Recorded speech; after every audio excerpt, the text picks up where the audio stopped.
I am Jada, 32 years old, and until recently, I was the invisible bankroll for my entire family. My family texted me saying they needed distance from my negative energy and demanded I stop contacting them completely. My uncle had just packed them up and moved them into a historic brownstone. I simply replied that of course I would cancel my direct deposits first thing, and I just let them know. What they did not realize was that the family trust they thought they were living off of did not exist. I was the trust. Before I continue this story, let me know where you are watching from in the comments below. Hit like and subscribe if you have ever had to cut off toxic family members who drained you dry. The Atlanta skyline was glittering outside the floor-to-ceiling windows of my corner office when the text message arrived. It was a Tuesday evening, and I was the last person left on the executive floor of my crisis management firm. I had spent the last 8 years building my company from a tiny shared workspace into an elite boutique firm that handled financial disasters for high net worth clients. Yet to my parents, Vivian and Derek, I was nothing more than a glorified bookkeeper. They were deeply concerned with their flawless image in our affluent Black church community and their standing at the local country club. In their eyes, my younger sister Kendra was their true success story, the beautiful, perfectly polished golden child who curated a flawless social media aesthetic. I set down my pen and picked up my phone. The message was in our family group chat, which included my parents Kendra, her husband Connor, and my uncle Tyrone. The text was from my mother, and its tone was as cold and clinical as a legal summons. Jada, your Uncle Tyrone helped us move into the new historic brownstone today. We have decided we need distance from your negative energy. Please stop contacting us completely. I stared at the glowing screen. There was no preceding argument, no blow-up at a recent holiday dinner, just a sudden calculated severing of ties. The mention of my negative energy was a classic Vivian tactic, a neat psychological trick to place the blame entirely on me, while absolving herself of any maternal responsibility. I knew exactly whose influence was behind this sudden move. Uncle Tyrone was a charismatic, manipulative hustler who constantly whispered poison in my parents' ears. He deeply resented my independence and the authority I carried, always reminding my father that he should be the one leading the family, not a disrespectful daughter. I did not cry. I did not type out a desperate plea asking what I had done wrong. I had spent my entire 20s seeking their validation, twisting myself into knots, trying to earn a fraction of the pride they freely showered on Kendra. But sitting in my quiet, empty office, looking at a message that casually discarded me, I felt a profound sense of clarity. The heavy burden of toxic loyalty simply evaporated. I took a slow sip of my sparkling water. Then I opened a new tab on my computer and logged into my private corporate banking portal. For 8 years, I had maintained a massive, exhausting secret. When I was 24, my parents were on the brink of absolute financial ruin. My father had made a series of disastrous investments, trying to keep up appearances with his country club friends. They were weeks away from losing their original home and facing public humiliation in our church community. I had just landed my first major corporate contract and had the capital to save them. But I knew my father. His pride was a fragile, dangerous thing. He would never accept salvation from the daughter he constantly belittled. He would rather go bankrupt than admit he needed my help. So I invented a lie to save their dignity. I told them that a distant, wealthy great-aunt on my mother's side had passed away and left behind a generational family trust. I claimed that because I worked in finance, the lawyers had appointed me as the mere administrator of the funds. They swallowed the lie completely. It allowed them to maintain their delusion of grandeur. Over the years, they convinced themselves that this imaginary generational wealth was a testament to their own elite status. They treated me like a hired secretary who simply pushed buttons to distribute what was rightfully theirs. I clicked on the Recurring Transfers tab in my banking portal. The screen populated with the monthly scheduled payments that flowed directly from my personal limited liability company into their various accounts. First on the list was the massive mortgage payment for the new historic brownstone they had just moved into. I clicked Cancel. A small prompt asked if I was sure. I clicked Confirm. Next was Kendra's monthly lifestyle allowance. My 29-year-old sister spent her days posting perfectly staged photos of designer bags and expensive brunches, projecting the image of a wealthy young socialite. She was married to Connor, a 33-year-old white tech bro, whose condescending attitude was only matched by his profound mediocrity. Connor treated me with outright disdain, often explaining basic economic principles to me at family dinners, as if I did not literally manage millions of dollars for a living. His failing app startup was secretly staying afloat entirely on the money I funneled to Kendra. I clicked cancel on her transfer. Finally, I scrolled down to the payment labeled consulting fee. This was Uncle Tyrone's monthly allowance. He convinced my father to pay him for vaguely defined business advice, effectively leeching off the fake trust while simultaneously trying to turn my family against me.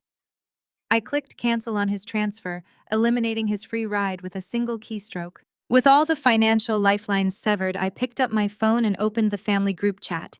I kept my response brief, matching my mother's cold professional tone. Of course. I will cancel my direct deposits first thing. Enjoy the distance. I hit send, locked my phone, and packed my briefcase. The walk to the elevator felt different tonight. My shoulders were lighter, my posture straighter. I was no longer the invisible foundation holding up a house of cards that despised me. By the time I reached the underground parking garage, my phone was vibrating continuously against the leather of my bag. I waited until I was safely inside my car to check the screen. There were 14 missed calls and a barrage of aggressive text messages from my father, Derek. "What are you talking about canceling deposits?" His first text demanded. "You are the administrator of the trust, not the owner. You have a legal and moral obligation to release our funds. You cannot just cut off our generational wealth because you are throwing a childish tantrum over your mother setting a healthy boundary." Another text immediately followed. "Tyrone says you are trying to exert financial abuse. Turn the transfers back on immediately, Jada. Know your place. You are just a glorified bookkeeper for this family. Do not make me contact the trust attorneys and have you removed from your position." I read the text with a detached sense of amusement. The sheer audacity of his patriarchal delusion was staggering. He was so deeply entrenched in the lie I had created to protect his ego that he genuinely believed he could fire me from my own bank account. He believed he had the power to summon imaginary attorneys to strip me of the money I had bled to earn. I did not reply. I put my car in drive and pulled out of the garage, leaving his demands unanswered in the digital void. They had asked for distance, and I was going to give them an ocean of it. 48 hours passed without another word from my parents or Uncle Tyrone. I assumed they were scrambling, checking their bank balances, and realizing that the first of the month was approaching fast. I buried myself in my work finalizing a complex restructuring deal for a major corporate client. The peace and quiet were intoxicating. On Thursday afternoon, I was reviewing a quarterly report when the private direct line on my desk began to ring. Only a select few people had that number, mostly elite clients and senior partners at my firm. I picked up the receiver, expecting a business call. Instead, the aggressive nasal voice of my brother-in-law Connor blasted through the speaker. He did not bother with a greeting. He went straight into his usual condescending tirade. "Jada, I do not know what kind of power trip you think you are on, but this little stunt ends today.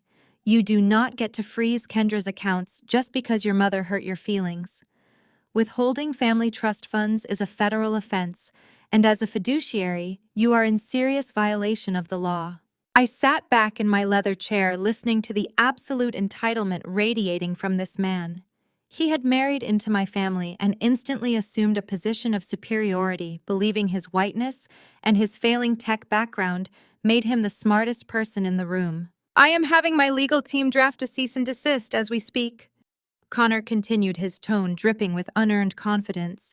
"You have 24 hours to turn the money back on, or I will personally make sure you are investigated for embezzlement. Do not test me, Jada. I will ruin you." The voicemail clicked off, leaving a dial tone echoing in my quiet office. I gently placed the receiver back on its cradle. A slow, dangerous smile spread across my face. Connor had no idea what kind of fire he was playing with. He thought he was intimidating a timid family accountant. He did not know he had just threatened a woman whose entire career was built on dismantling corporate predators. The game had officially changed, and I was ready to play. I had barely deleted Connor's voicemail when a sharp commotion echoed through the frosted glass doors of my boardroom. I was in the middle of negotiating a complex corporate merger, my top analysts seated around me in focused silence, when my receptionist's panicked voice carried down the hall. I excused myself, my heels sinking into the plush carpet as I strode toward the lobby to see what sort of disaster had breached my firm. Connor stood at the reception desk, his face flushed with unearned confidence. He was wearing his signature fleece vest over a tailored button-down, the absolute uniform of a tech bro whose company had not turned a single profit in 3 years. He was aggressively leaning over the marble counter, pointing a finger at my receptionist, Sarah, who looked entirely unbothered but deeply annoyed. "I need to see the Williams family accounts right now," Connor barked, his voice echoing off the acoustic panels. "I am Kendra's husband, and I demand to speak with whoever is managing this crisis." I stepped into the bright light of the lobby. "You are speaking to the founder and managing director, Connor, and you are currently trespassing in my place of business." Connor spun around. Instead of looking embarrassed for causing a scene, he puffed out his chest, stepping toward me with a smug, patronizing smile. He spoke to me the same way he had at every family dinner, slowly, loudly assuming my boutique crisis management firm was just some cute little bookkeeping hobby. He had always credited my success to diversity quotas, and sheer luck, completely blind to the fact that his own mobile app was a digital graveyard that burned through cash. "Jada, listen to me carefully," Connor said, using a tone reserved for toddlers. "I know you think you are doing a good job playing accountant, but withholding trust funds is a federal offense. You are playing with Kendra's generational wealth, and frankly, you do not have the financial literacy to understand the legal ramifications of what you are doing. If you do not authorize the transfer for my startup's payroll by the end of the day, my legal team will report you to the SEC for embezzlement." I did not raise my voice. I did not call my security team to drag him out. I simply walked over to the massive interactive presentation screen mounted on the lobby wall, a tool we used for high-level client briefings. "Sarah," I said calmly, without breaking eye contact with him, "pull up the encrypted ledger for the Vanguard operating account. Put it on the main screen." The massive monitor illuminated the room with rows of categorized financial data. Connor crossed his arms, smirking, waiting for me to somehow incriminate myself. "Let us talk about this generational wealth you are so eager to protect, Connor," I said, my voice dropping to a dangerous, icy register. I tapped the glass screen, isolating a specific series of wire transfers. "You see this routing number?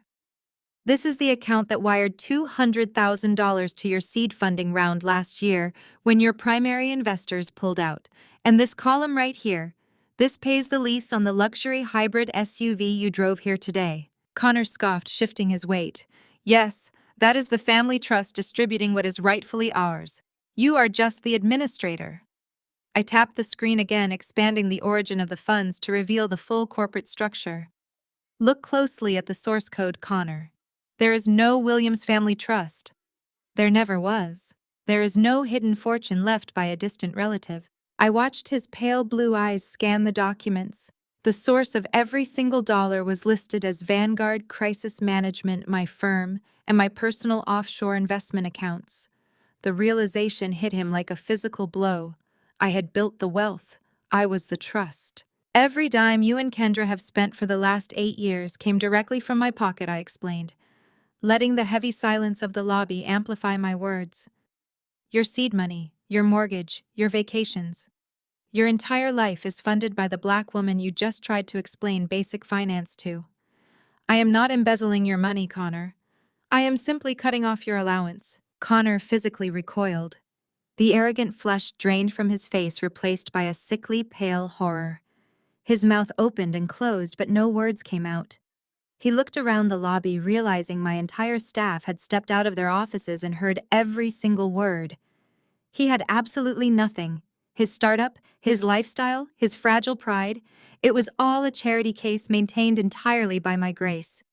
He backed away, stuttering a nonsensical excuse about needing to call his lawyer before turning and practically sprinting out the heavy glass doors. I smoothed my skirt, told Sarah to take an extended lunch on the company card, and walked back to my private office. I sat down at my mahogany desk, taking a deep breath of the newly quiet air. I had finally severed the cord. The illusion was dead. But just as I reached for my coffee, my direct private line rang. It was Marcus, the senior manager at my personal bank branch. I picked up the receiver, expecting a routine confirmation on the canceled direct deposits. Jada, I need you to confirm something immediately, Marcus said, his voice unusually tense and urgent. Uncle Tyrone is sitting in my lobby right now. He just submitted the final paperwork for a $200,000 home equity loan on the new historic brownstone, and he used a notarized document with your signature. I instructed Marcus to flag the loan application for high-level fraud, but told him to hold off on calling the authorities. I needed to handle this particular crisis face-to-face. I hung up the phone, grabbed my keys, and walked out of my office. The drive from the financial district to the historic neighborhood took exactly 22 minutes. I spent that time marveling at the absolute audacity of the people who shared my DNA. Uncle Tyrone had always been a grifter, a man who spoke in grand visions but lived entirely off the sweat of others. But committing federal felony bank fraud by forging my signature on a home equity loan was a new level of desperation even for him. The brownstone sat on a pristine, tree-lined street, its massive mahogany double doors propped wide open by a team of professional movers. I did not knock. I walked straight up the stone steps and crossed the threshold into the grand foyer. The air smelled of fresh paint, lemon polish, and the distinct scent of unpacking expensive things. Uncle Tyrone was standing in the center of the room, loudly directing two movers who were carefully unboxing a massive imported abstract painting. He was holding a crystal glass of what looked like my father's top-shelf bourbon, acting for all the world like the lord of the manor. When he spotted me standing in the entryway, his arrogant smile vanished instantly, replaced by a deep defensive scowl. He stepped right into my path, trying to use his height to physically block me from entering the main living space. He puffed out his chest, pointing a finger directly at my face. "You are trespassing, Jada. This is the Williams family estate now, and after that little stunt you pulled with the bank accounts this morning, you are not welcome here. Get out before I call the police and have you removed." I stared at his pointing finger, completely unfazed by his theatrical posturing. Before I could even address the forgery, my mother Vivian swept into the foyer from the formal dining room. She was clutching a clipboard with fabric swatches, clearly in the middle of decorating the home I was paying for. Instead of questioning why her brother-in-law was screaming at her daughter, she immediately went on the attack. "Jada, what is wrong with you?" Vivian snapped, her voice vibrating with performative, righteous indignation. "You come into our new home, bringing your bitter, negative energy just to cause a scene. Your uncle is just trying to secure the family legacy because you decided to be selfish and abandon us out of pure spite. You cut off your own flesh and blood without a second thought. Tyrone had to step up and handle the family finances because you threw a tantrum." I looked at my mother, absorbing the sheer force of her gaslighting. She was entirely willing to frame my refusal to be financially abused as a character flaw. My father, Derek, stepped out of his newly appointed study, drawn by the shouting. He was wearing his tailored golf slacks, looking every bit the affluent patriarch he desperately pretended to be. He took one look at me, and his face hardened into a mask of pure patriarchal authority. "Know your place in this family, Jada," Derek commanded, his voice echoing off the high ceilings. "We are taking what is rightfully ours. You think you can control us with those trust accounts, but you are nothing more than the administrator. We needed liquid cash for the renovations and the new furniture, so Tyrone took the initiative. Since you want to act like a spoiled child and freeze the accounts, you are going to sign that loan authorization right now. We are taking out the equity to maintain our status in this community, and we are doing it without your strings attached." The absolute delusion in his voice was staggering. They had convinced themselves that the $200,000 Tyrone tried to steal was somehow their rightful property, and that forging my signature was just a minor administrative shortcut. I did not raise my voice. I did not scream. I did not react to the insults or the absurd demands. I simply unclasped the gold latch of my leather briefcase. I pulled out a thick certified legal document bound in a blue backing. I walked right past Uncle Tyrone, ignoring his attempt to block me, and placed the document flat on the center of the massive marble kitchen island. I suggest you read the certified property deed before you try to leverage equity. You do not possess, I said, my voice cutting through the room with the precision of a scalpel. Tyrone scoffed, walking over to the island. He looked down at the document, his face twisting in confusion. I negotiated this deal myself, he boasted loudly.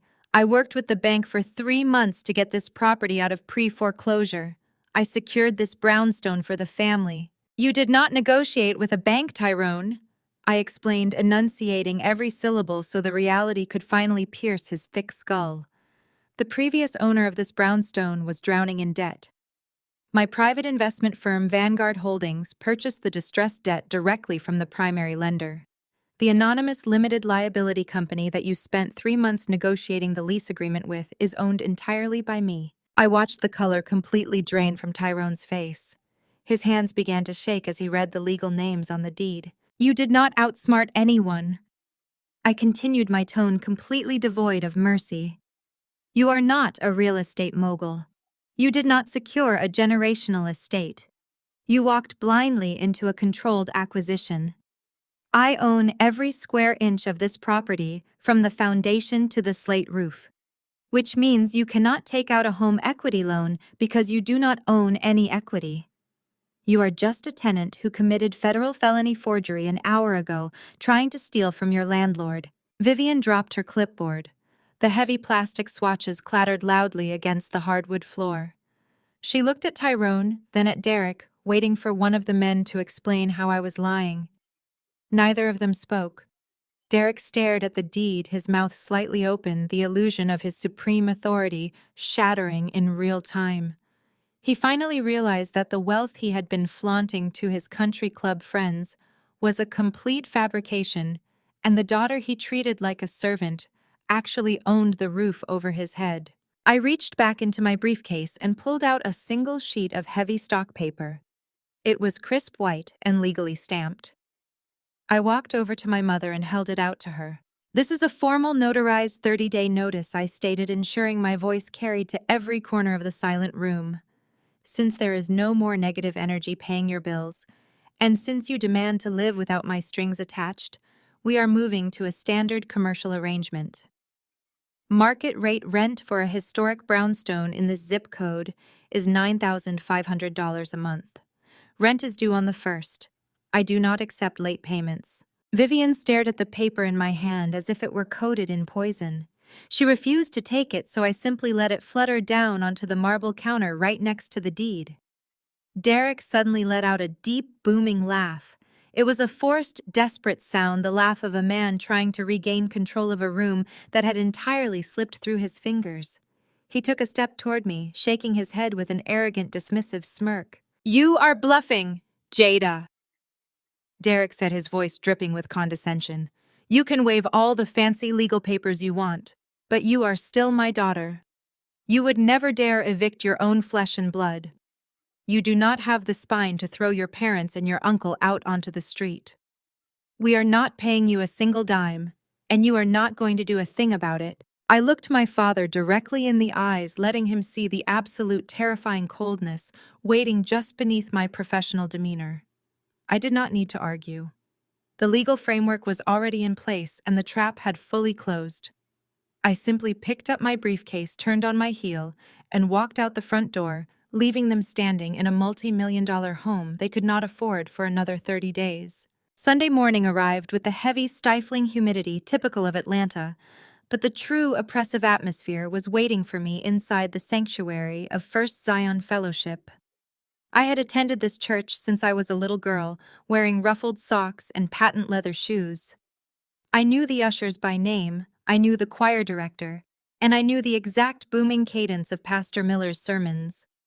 Today, however, the air shifted the moment I walked through the heavy wooden double doors. The usual warm greetings and polite hugs were entirely absent, replaced immediately by averted eyes, hardened jaws, and tight, uncomfortable whispers that followed me down the aisle. I took my usual seat in the fourth row, smoothing my tailored skirt, projecting absolute, impenetrable calm. Down in the front row, occupying the unspoken VIP section of our congregation, sat my family. Vivian wore a wide-brimmed designer hat, her posture incredibly stiff, with performed righteous suffering. Derek sat beside her with his arms crossed over his chest, playing the role of the stern patriarch weathering a tragic storm. Uncle Tyrone occupied the aisle seat, looking like a man who had already secured a massive victory, his chin raised in arrogant defiance. And right in the middle was Kendra, clutching a lace handkerchief, dabbing dramatically at perfectly dry eyes whenever someone walked past their pew. Pastor Miller stepped up to the pulpit and adjusted his microphone. He did not look at me directly, but he did not need to. Vivian and Tyrone had clearly gotten to him first, feeding him a fabricated, tearful tragedy of elder abuse, financial hostility, and ungrateful offspring. The sermon began with a standard reading on family unity, but it quickly and violently descended into a targeted character assassination. The pastor's voice echoed through the massive sanctuary as he warned the congregation about the dangers of worldly wealth corrupting the soul. He preached about Jezebel's spirits, infiltrating the home, tearing apart the sacred God-given bonds of family out of pure financial greed. He spoke with deep sorrow about ungrateful children who abandoned their elders hoarding resources to build their own worldly empires while their own flesh and blood suffered in poverty. Every few minutes, members of the congregation would turn in their pews to glare directly at me. The whispers grew louder, a collective murmur of judgment. Down in the front row, Kendra let out a loud, theatrical sob, burying her face in Connor's shoulder to ensure maximum sympathy from the surrounding elders. Vivian reached over to pat Kendra's back, then turned slightly to glare back at me with a look of absolute venomous triumph. They were trying to use the weight of our entire community to break my resolve. They genuinely thought that public shame, weaponized religion, and social isolation would force me into submission and make me turn the money back on. I did not lower my head. I did not shift in my seat. I sat perfectly straight, maintaining a neutral, unbothered expression through the entire hour-long spectacle. When the service finally concluded and the choir began their closing hymn, the congregation began filtering out into the fellowship hall for coffee and refreshments. I picked up my leather briefcase and followed the crowd at a leisurely pace. I knew the ambush was coming, and I wanted to be standing right in the center of the room when the trap was sprung. I had barely poured myself a cup of black coffee from the metal urn when the circle closed around me. Deacon Washington, the head of the church finance committee and a man who wielded immense power in our community, approached with a grim, deeply disappointed expression. He was flanked by 3 other senior elders, their faces set in stone. Trailing right behind them, practically vibrating with eager anticipation, were Vivian, Derek, and Uncle Tyrone. The surrounding chatter in the fellowship hall died down immediately as people realized a major confrontation was happening. Parishioners stopped by the donut tables, turning their heads to watch the drama unfold. Jada, we need to have a very serious conversation about your spiritual and moral obligations. Deacon Washington began, his voice carrying the heavy paternalistic weight of pastoral authority. Your parents came to us in deep distress. The way you are treating your family, threatening to evict them from their new home, hoarding the resources that God provided for your family legacy, it is unchristian. It is a total disgrace to everything this church stands for. Vivian stepped forward, placing a trembling, perfectly manicured hand on the deacon's arm. We just want peace, she said, her voice shaking with expertly manufactured heartbreak. We just want our daughter back from whatever dark, greedy place she has gone to. If she would just sign the brownstone property over to Tyrone, he can manage the family estate properly, and we can all heal from this. We are willing to forgive her for cutting us off.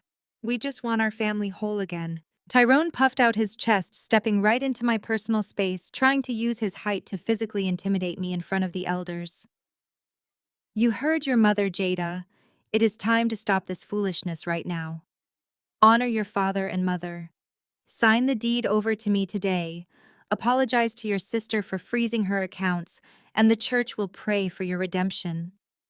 Do not make this harder than it has to be. You cannot win against your own community. I looked at the circle of judging faces pressing in on me. I looked at the elders who had known me my entire life, men who were completely ready to condemn me, based on the word of a known hustler, and parents who wore their vanity like a religion. I took a slow, deliberate sip of my coffee, letting the silence stretch until the tension in the room was almost unbearable. Deacon Washington. I said, my voice carrying clearly and calmly through the completely silent hall. As the head of the finance committee, you have a strict fiduciary duty to this congregation, correct? The deacon frowned, his brow furrowing, as he was clearly thrown by my pivot away from family drama and into church governance. Yes, of course I do. But that is not what we are discussing here today. We are discussing your soul. It is exactly what we are discussing, I replied. I set my coffee cup down on a folding table. I clicked open the brass locks of my briefcase. The sharp metallic snaps echoed in the quiet room. I pulled out a thick, red-tabbed folder packed with spreadsheets and bank statements. I did not hand it to my parents. I did not look at Tyrone. I handed the heavy folder directly to Deacon Washington. I suggest you open that, I instructed. The deacon hesitantly flipped open the cover. The other three elders leaned in closely, their eyes scanning the top page. That is a forensic financial audit of the First Zion Fellowship operating accounts over the last 36 months, I explained, projecting my voice so every nosy parishioner standing in the fellowship hall could hear my exact words. You will notice a consistent glaring discrepancy in the building fund and the weekly charitable donation ledgers. Money has been steadily bleeding out in precise weekly increments. Tyrone's smug expression instantly vanished. A look of sheer, unadulterated panic flashed across his face, replacing his arrogant bravado with primal terror. He lunged forward, his hands grasping, trying to snatch the folder out of the deacon's hands. Give me that. This is private family business. She has no right to bring forged secular documents into the house of the Lord. Do not look at that. Deacon Washington pulled the folder sharply out of Tyrone's reach, his eyes scanning the highlighted lines of data tracking the flow of missing money. The blood completely drained from his face as he realized what he was looking at. The missing money was not going to a new community center or a youth building fund. I continued, stepping firmly between Tyrone and the elders so they could review the evidence without interference. The routing numbers on page 4 match a series of offshore accounts linked to highly illegal sports gambling syndicates. Uncle Tyrone, the man you trusted as your church treasurer, has been systematically skimming congregation donations for 3 years to pay off his massive betting debts. He was using the Sunday offering plates to cover his point spreads. The fellowship hall erupted into shocked gasps. Vivian grabbed Derek's arm, her eyes wide with absolute horror as the illusion of their perfect, pious family began to publicly incinerate right in front of her. Derek stood frozen, unable to process the magnitude of the scandal breaking open in his sanctuary. But the accounts balanced. Deacon Washington stammered, his hands visibly shaking as he flipped through page after page of irrefutable, undeniable evidence. The quarterly reports always balanced. We had audits. They balanced because I balanced them, I said, delivering the final crushing blow without a trace of emotion. For 2 years, I have been silently auditing those books from the outside and depositing my own personal corporate funds to cover Tyrone's theft. I did it because my mother literally begged me to protect the family name. I poured over $120,000 of my own hard-earned money into this church's deficit so my parents would not die of shame when their beloved brother was dragged out of the sanctuary in handcuffs. But since my mother has decided my money is negative energy, and since Tyrone wants to leverage this church to steal my real estate property, I am no longer subsidizing his federal felonies. The silence in the room was absolute for exactly 3 seconds. It was quickly replaced by a rising, chaotic tide of furious outrage. The elders turned their fierce glares away from me and focused entirely on Tyrone. Deacon Washington's face turned a deep, furious shade of purple. He pointed a shaking, accusatory finger directly at Tyrone's chest. "You stole from the sanctuary," the deacon bellowed, his pastoral voice shaking the walls. You stole from the widows, the children, and the community of this congregation. Someone call the police right now. Get the authorities on the phone immediately. We are pressing charges today." Total chaos erupted in the fellowship hall. Church members began shouting in anger, stepping toward my family. Tyrone scrambled backward, his eyes darting toward the exits, nearly knocking over a table of pastries as his hands raised in a desperate gesture of surrender. Two large ushers immediately moved to block the main exit doors, preventing his escape. Derek was shouting at Tyrone, Vivian was hyperventilating into her hands, and the perfect holy image they had maintained for decades was completely and irrevocably destroyed in front of the exact people they spent their lives trying to impress. I snapped my briefcase shut. I had defended my name, exposed the parasite draining my resources, and completely neutralized the religious guilt trip they tried to use as a weapon against me. I turned my back on the screaming crowd and prepared to walk out of the fellowship hall. But Kendra could not handle losing control of the room. She could not stand watching the family narrative collapse because it meant her own lavish, curated lifestyle was entirely unprotected.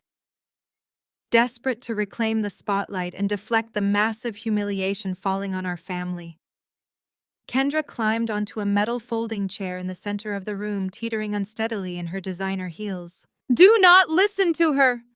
Kendra screamed at the top of her lungs, her voice echoing shrilly over the shouting crowd, forcing people to turn and look at her.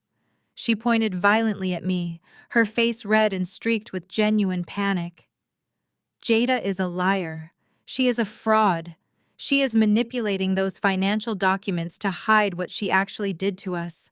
She stole my money." The crowd paused, their anger momentarily halted by the sight of the frantic young woman balancing on a chair in her Sunday dress.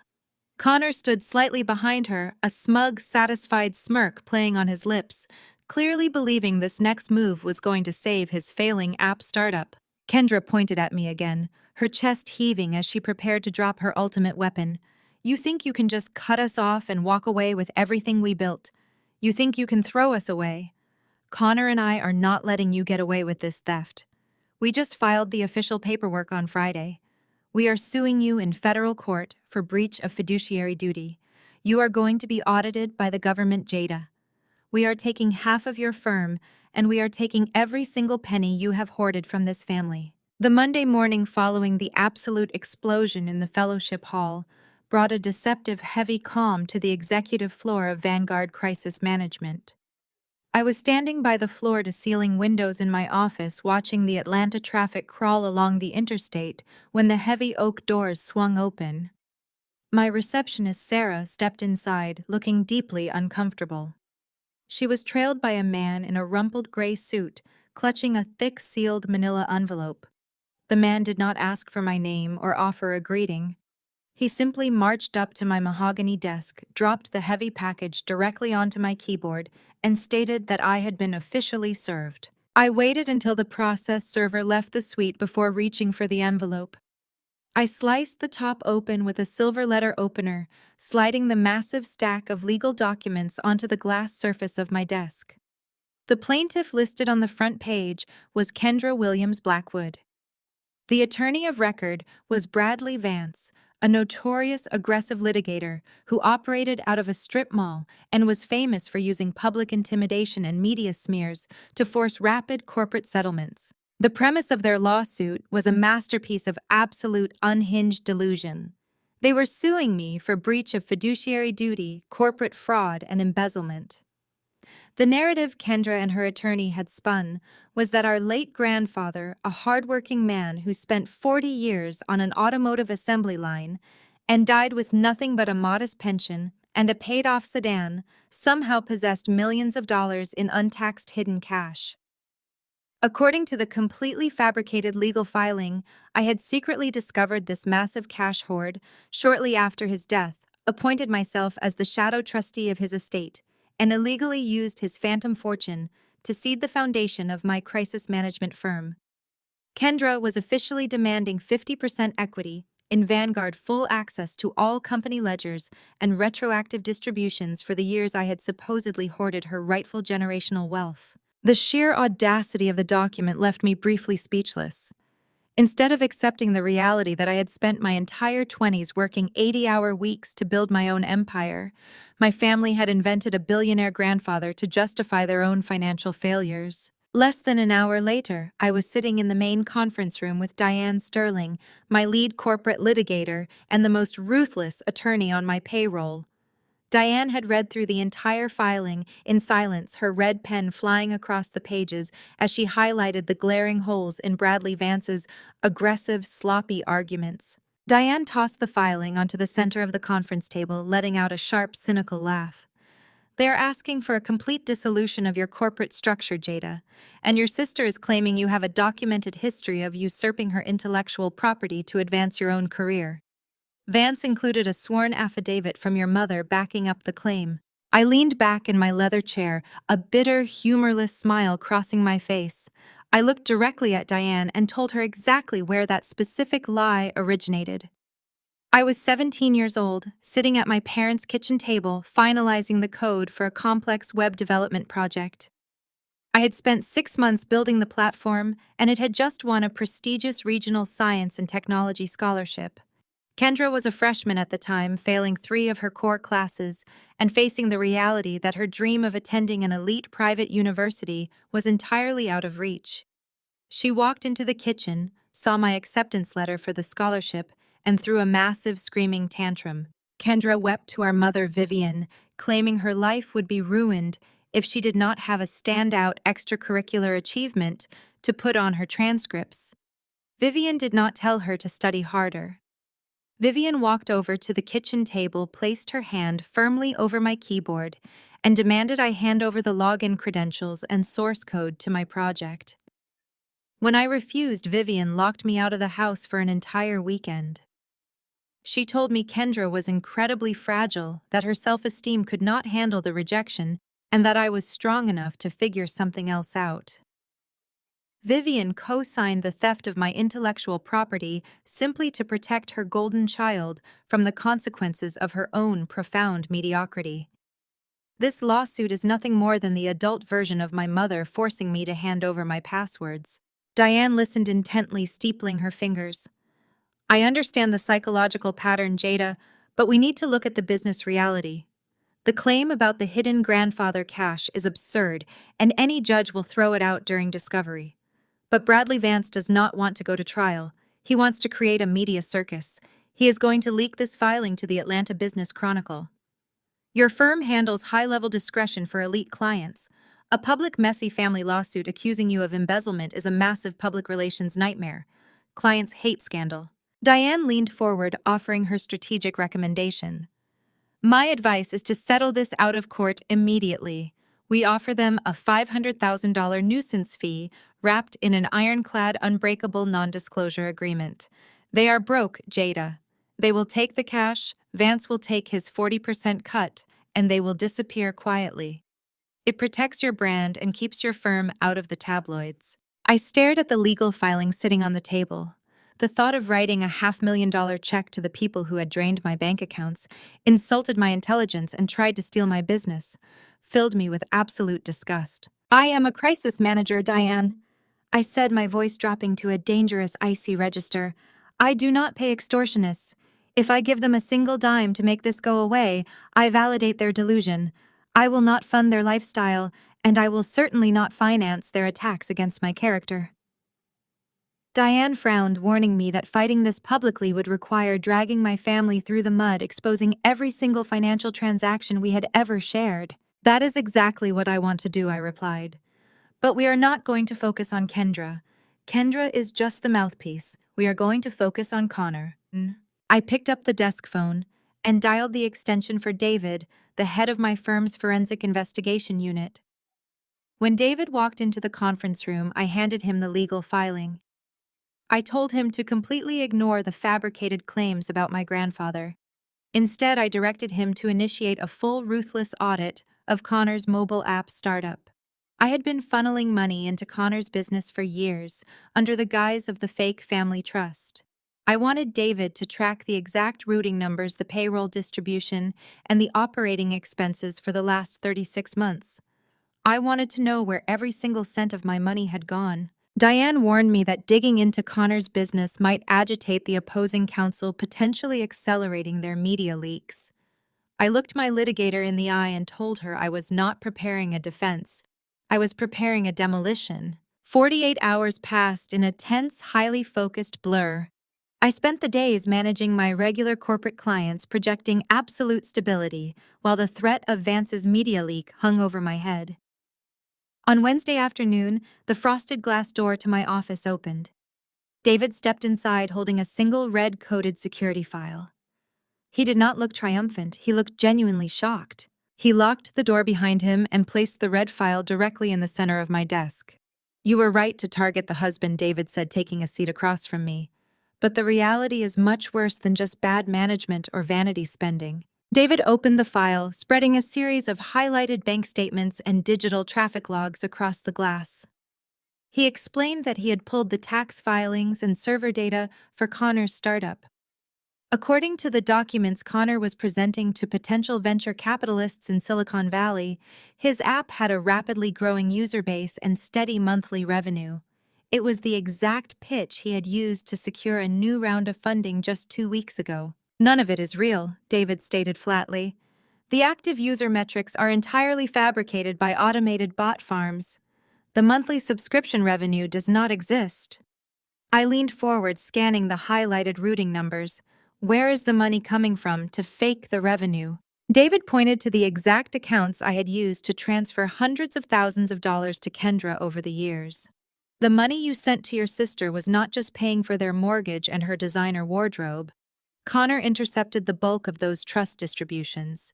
He has been illegally wiring those funds through a complex series of offshore shell companies based in Cyprus and the Cayman Islands.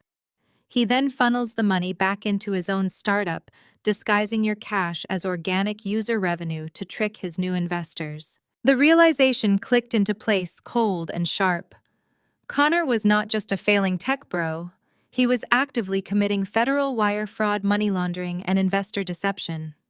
He was running a criminal enterprise to mask his total failure. And the absolute best part, David added, a grim smile finally appearing on his face, is that Kendra just filed a massive federal lawsuit claiming all of those funds rightfully belong to her, explicitly tying herself to the exact accounts Connor used to commit international wire fraud.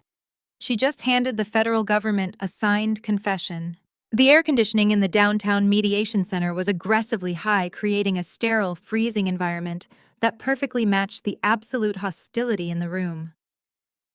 We were seated around a massive mahogany conference table that felt more like a battlefield than a place for legal resolution. I sat on one side, flanked solely by my lead corporate litigator, Diane, who radiated an aura of lethal, quiet competence. Across from me sat the opposing side, a grotesque tableau of unearned entitlement. My parents, Vivian and Derek, sat directly behind Kendra, serving as her physical and emotional backup. Kendra was positioned next to her husband Connor, who was practically vibrating with smug superiority. Beside them sat their attorney, a flashy, loud man who looked like he specialized in personal injury billboards rather than corporate litigation. Before the court-appointed mediator, a silver-haired former judge named Mr. Sterling could even fully articulate the ground rules for the session, Connor leaned aggressively across the wide mahogany table. He rested his forearms on the polished wood, fixing me with a look of profound condescension. He did not speak to me as a peer or a business owner. He spoke to me as if I were a slow, disobedient child who had accidentally stumbled into a grown-up conversation. "Let us be brutally honest about what is happening here today, Jada," Connor stated, his voice dripping with absolute arrogance. "You do not have the intellectual capacity to have engineered a financial structure of this magnitude on your own. We all know how boutique diversity firms like yours actually operate. You are a beneficiary of quotas and lucky timing. You lack the fundamental business acumen to build this kind of empire without utilizing family capital. It is incredibly obvious that you discovered our grandfather's hidden cash, appointed yourself the shadow trustee, and used that generational wealth to fund your little bookkeeping hobby. It is basic economics, something you clearly struggle to grasp without my help." He threw out the racial and gendered microaggressions with the practiced ease of a man who had never faced a single consequence in his entire life. He genuinely believed that his status as a white male tech founder automatically granted him intellectual superiority over a self-made black woman. Behind him, Vivian and Derek nodded in smug rhythmic agreement. Derek crossed his arms, looking at me with undisguised disgust, fully endorsing the narrative that his daughter was too incompetent to succeed without stealing. Mr. Sterling raised a hand, attempting to restore order, but Kendra immediately seized the opening. She pulled a pristine lace handkerchief from her designer bag and pressed it delicately beneath her eyes. There were no actual tears, just the expertly performed illusion of profound suffering. "You have to understand, Mr. Sterling," Kendra sobbed, her voice trembling with manufactured heartbreak.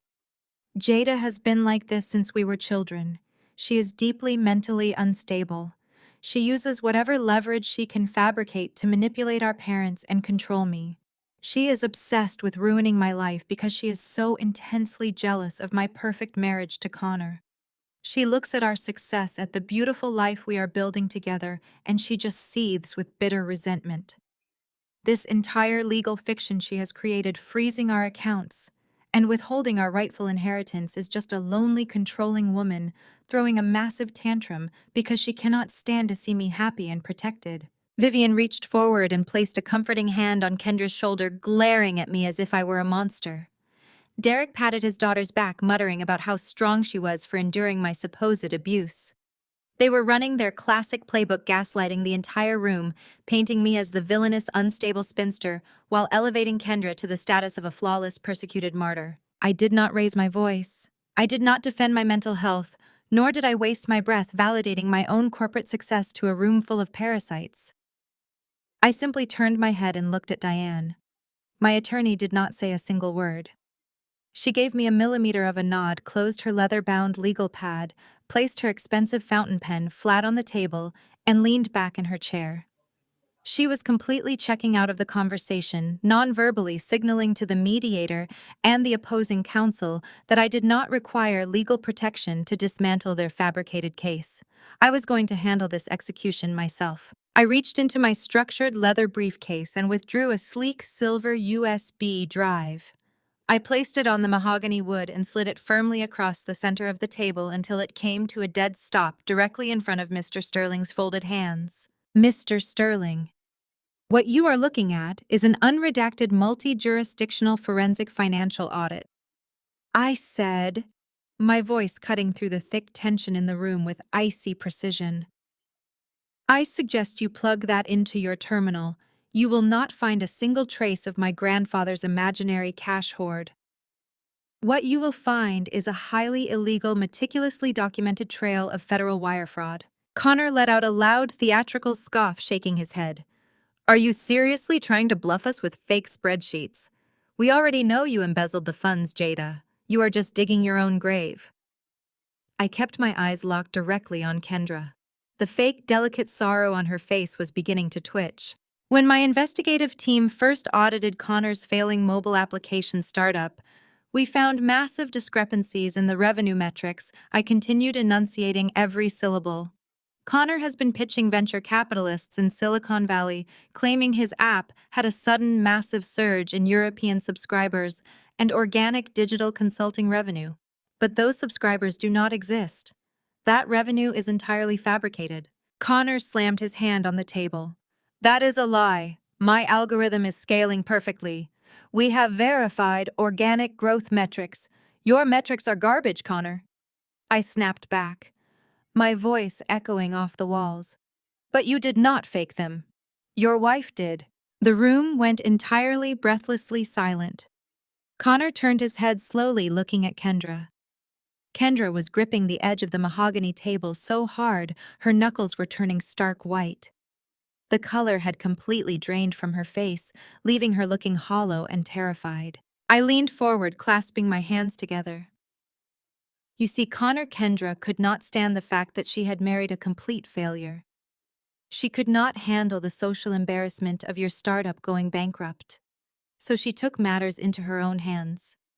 Every single month when I deposited her lavish, unearned allowance into her personal accounts, Kendra was not just spending it on designer handbags and expensive brunches. She created a network of fake vendor invoices for shell companies registered in Cyprus. She took my money illegally, washed it through those offshore accounts, and wired it directly into your corporate operating account, masking it as European subscriber revenue. She committed federal wire fraud to prop up your fragile ego and keep your digital graveyard afloat. Connor's jaw practically unhinged. The arrogant, patronizing tech bro completely vanished, replaced by a man staring into the abyss of his own profound mediocrity. He looked at the USB drive, then slowly turned his horrifying, blood-draining gaze back to his wife. "You told me the marketing campaign worked," Connor whispered, his voice trembling with a mixture of shock and devastating humiliation. "You told me the venture capitalists loved the new interface. You told me I was a genius." Kendra's perfect, curated facade violently shattered. She shoved her chair back, the wooden legs screeching against the floor. "Your app is a joke, Connor!" she screamed, her voice cracking with ugly, desperate rage. "You were crying on the bathroom floor for 3 weeks because you could not secure a single round of seed funding. Your investors laughed you out of the room. I saved you. I kept this lifestyle together while you played pretend CEO. You laundered money into my corporate accounts." Connor roared, his face turning a dark, furious shade of red. "You tied my name to a federal crime. I am going to be investigated by the SEC because you could not stop lying." The golden couple instantly turned on each other right in the middle of the mandatory mediation, screaming vicious, deeply personal accusations across the table. Connor realized his entire identity as a successful founder was a charity project funded by the black woman he actively disrespected and orchestrated by a wife who thought he was a pathetic failure. The opposing attorney desperately tried to quiet them down, waving his hands and pleading for order, but the damage was irreversible. Their entire legal fiction had collapsed into a chaotic domestic bloodbath. Vivian could not tolerate it. The exposure of her family's criminal incompetence in front of a respected judge and high-powered attorneys was too much for her fragile, narcissistic psyche to bear. She did not care about the wire fraud, and she certainly did not care about my vindication. She only cared about her social image. Vivian stood up abruptly, her chair hitting the wall behind her. She smoothed the front of her expensive blazer, lifting her chin with a desperate, unhinged arrogance. "We do not need you," Vivian declared, her voice cutting through the screaming match between Kendra and Connor. "We do not need your money, your fake audits, or your toxic jealousy. You are a bitter, lonely woman trying to destroy this family, but you will not succeed. We are hosting a massive legacy gala at the Brownstone this Friday night. We have real elite investors coming. We have country club board members attending. We are going to secure our own funding and maintain our rightful status in the city without your help." She leaned across the table, her eyes burning with a dark, absolute hatred. "You are dead to us, Jada. Do not ever contact this family again." I did not flinch when the heavy wooden door of the mediation center slammed shut behind them. The echo rang through the freezing room, leaving only Diane, Mr. Sterling, and the unmistakable scent of my mother's expensive, desperate perfume. I stood up, smoothed the fabric of my skirt, and walked out into the stifling Atlanta heat. The muffled sounds of Kendra and Connor violently turning on each other were still audible through the thick walls, a vicious soundtrack to the collapse of their fraudulent empire. I felt no sorrow, no grief, and absolutely no regret. The illusion was finally dead, and I had been the one to pull the trigger. By the next morning, the shockwaves of the mediation room massacre had ripped through the remaining fabric of my family. I did not need to be in the room to know exactly how it played out because my investigative team was actively monitoring the digital footprint of every single entity connected to Vanguard's capital. Word of Connor's federal wire fraud and Kendra's total financial exposure had trickled straight down to Uncle Tyrone. My lead investigator, David, brought me intercepted communications showing a sudden, desperate flurry of panicked activity. Tyrone was backed into a corner. Deacon Washington and the elders at First Zion Fellowship had given him a strict ultimatum. He had until Monday to replace the stolen building funds, or they were turning the forensic audit over to the district attorney. Desperation breeds a very specific, dangerous kind of delusion. Tyrone knew his only remaining lifeline was the unearned social equity of my parents. He drove straight to the brownstone and convinced Derek and Vivian to double down on their absolute madness. According to the frantic digital paper trail we were tracking, Tyrone persuaded them to aggressively accelerate the Legacy Gala. He pitched it as a high-dollar exclusive investment summit. They would pack the brownstone with the local Atlanta elite leverage their fake social status and collect fast, unregulated capital in the form of direct investments and charitable donations. It was a classic, desperate Ponzi scheme disguised as a black-tie charity event. Tyrone needed the cash to stay out of federal prison, and my parents needed the cash to maintain the facade of their untouchable legacy. To execute a scam of that magnitude, they needed a scapegoat to explain why their primary source of funding had suddenly vanished. They needed to explain my absence to their high society peers. That is when my personal cell phone began to vibrate relentlessly. Sitting at my mahogany desk, I watched a continuous stream of frantic accusatory text messages flood my screen from numbers I had not engaged with in years. Aunt Patrice sent a massive, grammatically catastrophic paragraph accusing me of abandoning my bloodline and demanding I turn my assets over to the church to cleanse my spirit. Cousin Marcus, who had not spoken to me since I refused to fund his failed music career 5 years ago, demanded to know why I was trying to bankrupt my own parents. Then came the forwarded screenshots. Vivian was operating a scorched earth smear campaign through our extended family group chats and her exclusive social club email lists. My mother was telling everyone that I was currently experiencing a severe, unhinged, psychotic breakdown. She had fabricated a detailed, tragic narrative claiming the intense pressure of running Vanguard had fractured my mind, causing me to become violently paranoid and delusional. According to Vivian's perfectly crafted lies, I was hoarding company assets, refusing to take my medication, and actively trying to sabotage the family estate out of pure, unchecked mental instability. The most sickening part of her narrative was the pitch for the gala itself. Vivian explicitly stated in her elegant digital invitations that the Legacy Gala was an emergency fundraiser orchestrated by Derek to save the family business from my gross mismanagement. She was using my supposed mental collapse as a tragic, sympathetic marketing tool to pry open the wallets of the country club elite. She was weaponizing my absence to extract pity capital. I locked my phone screen and tossed the device across the glass surface of my desk. The sheer repetitive predictability of their strategy was exhausting. I leaned back in my chair, looking out over the Atlanta skyline, reflecting on the absolute toxicity of their financial illiteracy. This was not a new tactic. My parents had always used galas, tailored suits, and heavy church donations to mask their profound economic incompetence. They genuinely believed that looking wealthy was the exact same thing as actually building wealth. I remembered exactly what happened 10 years ago. I was 24, just starting to build the foundation of Vanguard, when the facade cracked for the very first time. Derek and Vivian had spent years taking out massive high-interest equity loans on our original family home in the suburbs. They did not use the money for investments, business development, or savings. They used it to fund extravagant anniversary parties, to buy custom luxury vehicles they could not afford to maintain, and to aggressively outspend the other deacons at First Zion Fellowship to secure their status as the most blessed family in the congregation. When the balloon payments finally came due and the bank initiated foreclosure proceedings, they did not alter their lifestyle or seek financial counseling. Instead, they hosted a massive catered summer lawn party. I vividly remember the sight of melting ice sculptures and the smell of expensive champagne, while the official foreclosure notices literally sat unopened under a pile of mail on the kitchen counter. They lost the house 3 weeks later.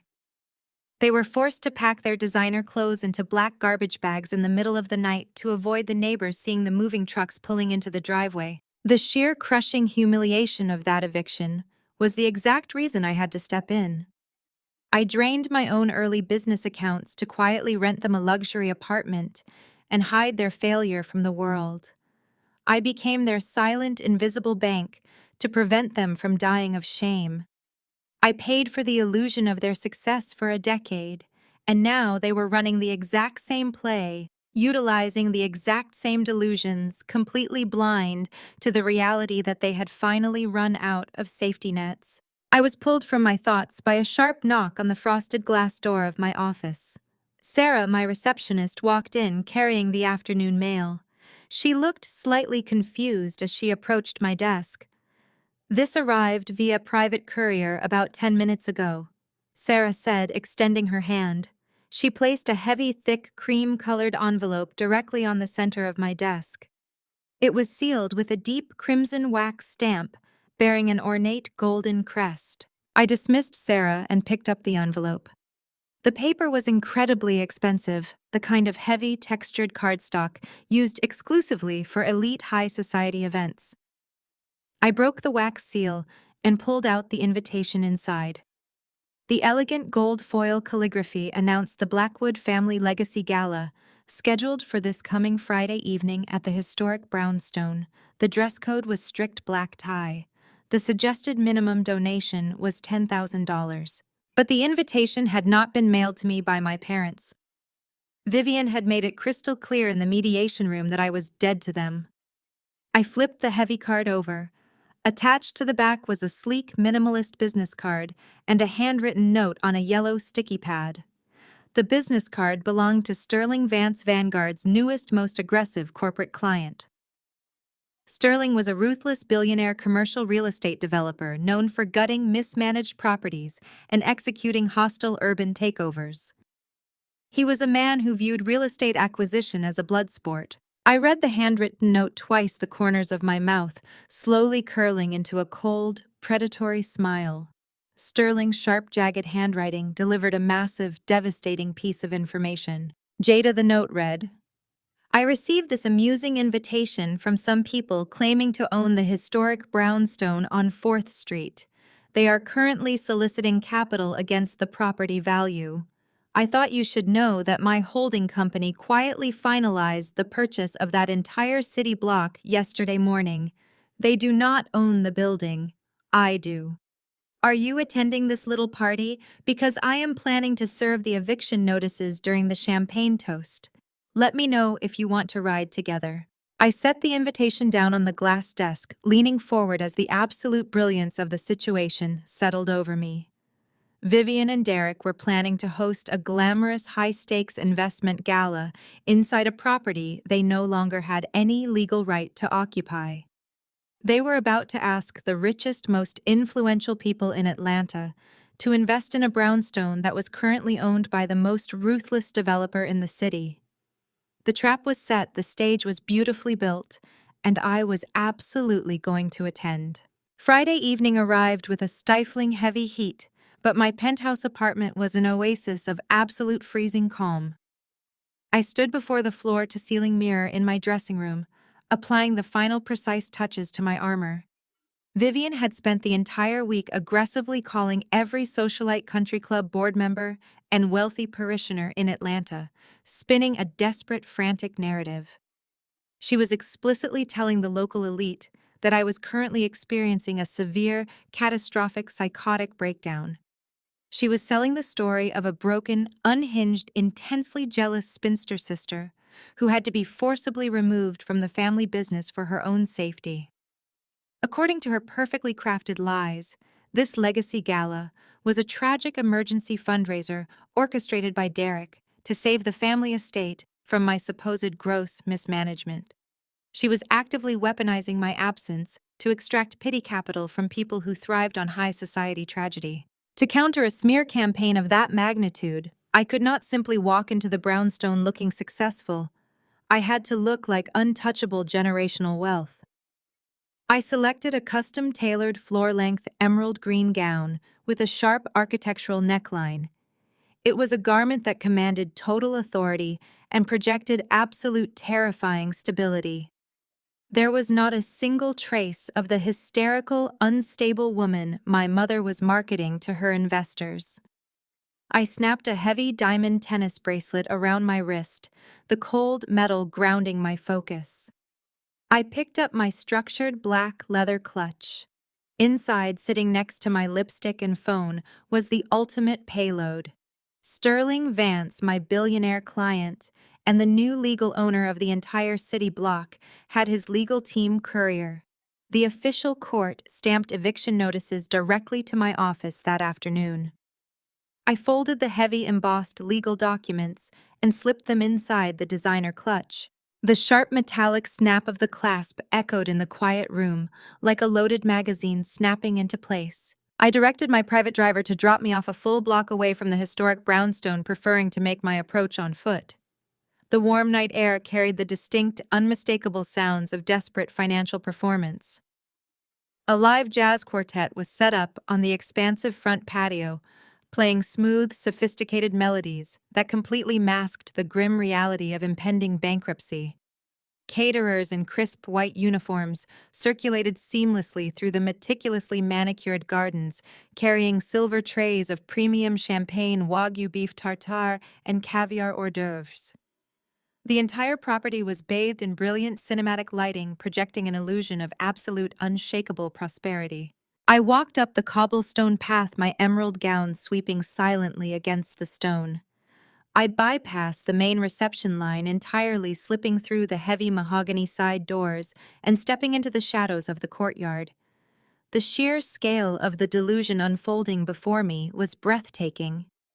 Vivian was holding court near the grand staircase, draped in heavy rented diamonds, her voice carrying over the music as she lied effortlessly to a circle of elite banking executives.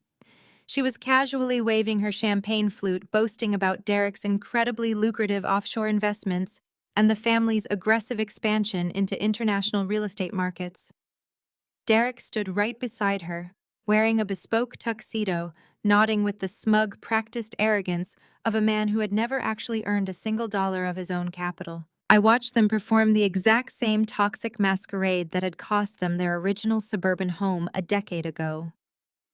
Back then, Vivian would literally starve our family for an entire week, serving nothing but cheap rice and beans, just so she could afford to hire a luxury caterer for a single Sunday afternoon lawn party to impress neighbors who actively despised her. When the bank finally foreclosed on that house, she lied to her friends, claiming they were simply downsizing to a luxury apartment for convenience. She never told them that her teenage daughter was secretly working 3 jobs to pay the rent on that apartment to keep them off the street. She preferred the illusion of wealth over the security of actual survival. Tonight was simply the ultimate catastrophic culmination of that exact same disease. From my vantage point in the dimly lit courtyard shielded by a massive floral arrangement, I watched the true desperation bleeding through the glamorous facade. Uncle Tyrone was pacing near the outdoor bar, sweating profusely right through the collar of his tailored Italian suit. He was cornering local business owners and wealthy parishioners from First Zion Fellowship, his hands gesturing frantically as he pitched a completely fabricated real estate investment fund. The clock was aggressively ticking against him. Deacon Washington had given him until Monday morning to replace the massive church-building funds he had embezzled to cover his offshore sports gambling debts. If the cash was not in the sanctuary accounts by Monday, Tyrone was going straight to federal prison. I watched him lean in close to a retired orthopedic surgeon, explicitly leveraging the very brownstone we were standing in as guaranteed collateral for a fast, unregulated cash advance. He was actively selling equity in a building he did not own, using a family legacy that did not exist to save himself from a cage. The sheer, terrifying audacity of the fraud made my pulse slow to a steady, predatory rhythm. They were building a house of cards on top of a sinkhole. The grand double doors at the front of the courtyard suddenly swung open, shifting the attention of the entire crowd. Kendra and Connor made their highly anticipated entrance. To the untrained eye of the local socialites, they were the absolute pinnacle of young, wealthy, entrepreneurial success. But looking closely, the radioactive tension vibrating between them was palpable. They were gripping each other's hands so aggressively that their knuckles were stark white. Connor's jaw was clenched tight enough to crack his teeth, and Kendra's smile was a rigid, terrifying mask of absolute panic. They were putting on a flawless, through-gritted teeth united front for the society photographers stationed by the entrance. Behind closed doors, they knew their financial survival was completely incinerated. Connor had discovered his wife was laundering my money to fake his startup metrics, and Kendra had realized her husband's tech empire was a worthless hollow shell. Now they were trapped in the wreckage of their own mutual deception, desperately needing this gala to secure a massive cash injection to keep their fraudulent lives afloat. Connor immediately dropped Kendra's hand and began scanning the crowd like a starving animal. His eyes locked onto a specific target near the garden fountain. It was Marcus Thorne, a notoriously ruthless angel investor known for cutting massive impulsive checks to tech startups he found amusing. Connor adjusted his suit jacket plastered on a fake confident smile and marched directly toward his only remaining lifeline. I moved silently through the crowd, tracking Connor's exact path, my emerald gown cutting a sharp line through the sea of black tuxedos. I watched Connor corner the billionaire, launching immediately into his aggressive, desperate pitch. Connor was talking fast, throwing out fabricated user acquisition metrics and fake revenue projections, explicitly begging Marcus for a $3 million bridge loan to scale his application before the upcoming quarter. Marcus raised his glass, looking mildly entertained, but not entirely convinced by the frantic energy rolling off the younger man. Connor leaned in closer, lowering his voice, moving to ask for the physical check that would temporarily save his fragile ego and his crumbling marriage. Before Connor could utter the final, desperate request, I stepped completely out of the shadows, sliding smoothly right between my brother-in-law and his target. I rested my hand lightly on the billionaire's arm, projecting absolute radiant familiarity. "Marcus, darling," I said, my voice carrying clearly over the jazz music, cutting off Connor's oxygen entirely. "I had absolutely no idea you were slumming it tonight." Marcus Thorne let out a rich, booming laugh that completely drowned out the frantic, desperate pitch spilling from Connor's mouth. The billionaire angel investor turned his back on my brother-in-law without a second thought, his eyes lighting up with genuine respect as he took my hand and kissed my cheek. Connor stood frozen, his mouth hanging open, entirely unable to process the reality that the incredibly powerful investor he was begging for a financial lifeline considered the sister he actively despised to be a close personal peer. I gave Marcus a knowing smile, excused myself from the conversation, and turned my attention toward the center of the room. It was time to pull the pin on the grenade. As I stepped out from the shadowed periphery of the courtyard and crossed the threshold into the grand foyer, the brilliant glow of the tiered crystal chandeliers caught the sharp architectural lines of my emerald silk gown. The sudden, undeniable physical presence of the woman they had all been explicitly told was locked away in a secure psychiatric ward sent an immediate visible shockwave through the room. The upright bass player of the hired jazz quartet actually missed a beat, the smooth, sophisticated rhythm faltering into an awkward, jagged pause before he hurriedly tried to recover. Heads turned in a synchronized wave.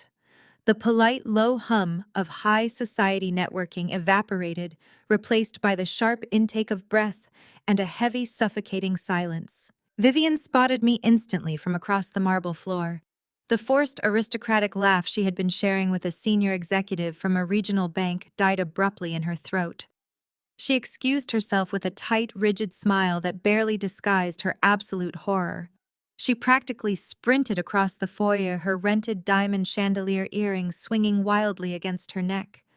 Her eyes were wide with a furious, unhinged panic, though she kept her mouth stretched into a terrifying teeth, bearing grin for the sake of the dozens of onlookers tracking her movements. She closed the distance and clamped her manicured fingers aggressively around my forearm, her acrylic nails digging sharply into my skin. She leaned in dangerously close, the heavy, cloying scent of her expensive perfume nearly suffocating me. "Get out of this house right now!" Vivian whispered, her voice a ragged, desperate breath entirely devoid of maternal affection. You are completely unhinged. You are going to ruin Kendra's vital networking opportunity. We have important, influential people here tonight, and I will not allow your toxic, bitter jealousy to destroy this family's reputation. I will have you forcibly committed to a hospital tonight if you do not turn around and walk out that door immediately. Before I could even attempt to pry her fingers off my arm, Derek was suddenly looming directly over me. My father used his broad, heavy shoulders to physically block me from the view of the main reception area, attempting to use his sheer size to intimidate me into submission, a tactic he had relied on his entire life when his intellectual arguments failed. He placed a heavy, aggressive hand squarely on my back, pushing his weight forward, trying to forcefully guide me toward the dark, narrow rear corridor that led to the servants' entrance. "You heard your mother?" Derek muttered, his jaw locked so tightly the muscles in his neck jumped. "You are making an absolute fool of yourself. We are taking you out the back right now before you cause any more damage." I did not panic. I did not shrink away. I planted my heels firmly onto the polished marble floor. I did not shift my weight. I did not budge a single millimeter. I turned my head slowly, looking directly into my father's eyes with an expression of absolute, terrifying, impenetrable calm. The sheer lack of fear in my posture caused him to hesitate, his aggressive push faltering against my immovable stance. I let the silence stretch for 2 agonizing seconds, letting them marinate in the realization that they possessed absolutely no physical or psychological control over me. I did not lower my voice to a polite, manageable whisper to preserve their dignity.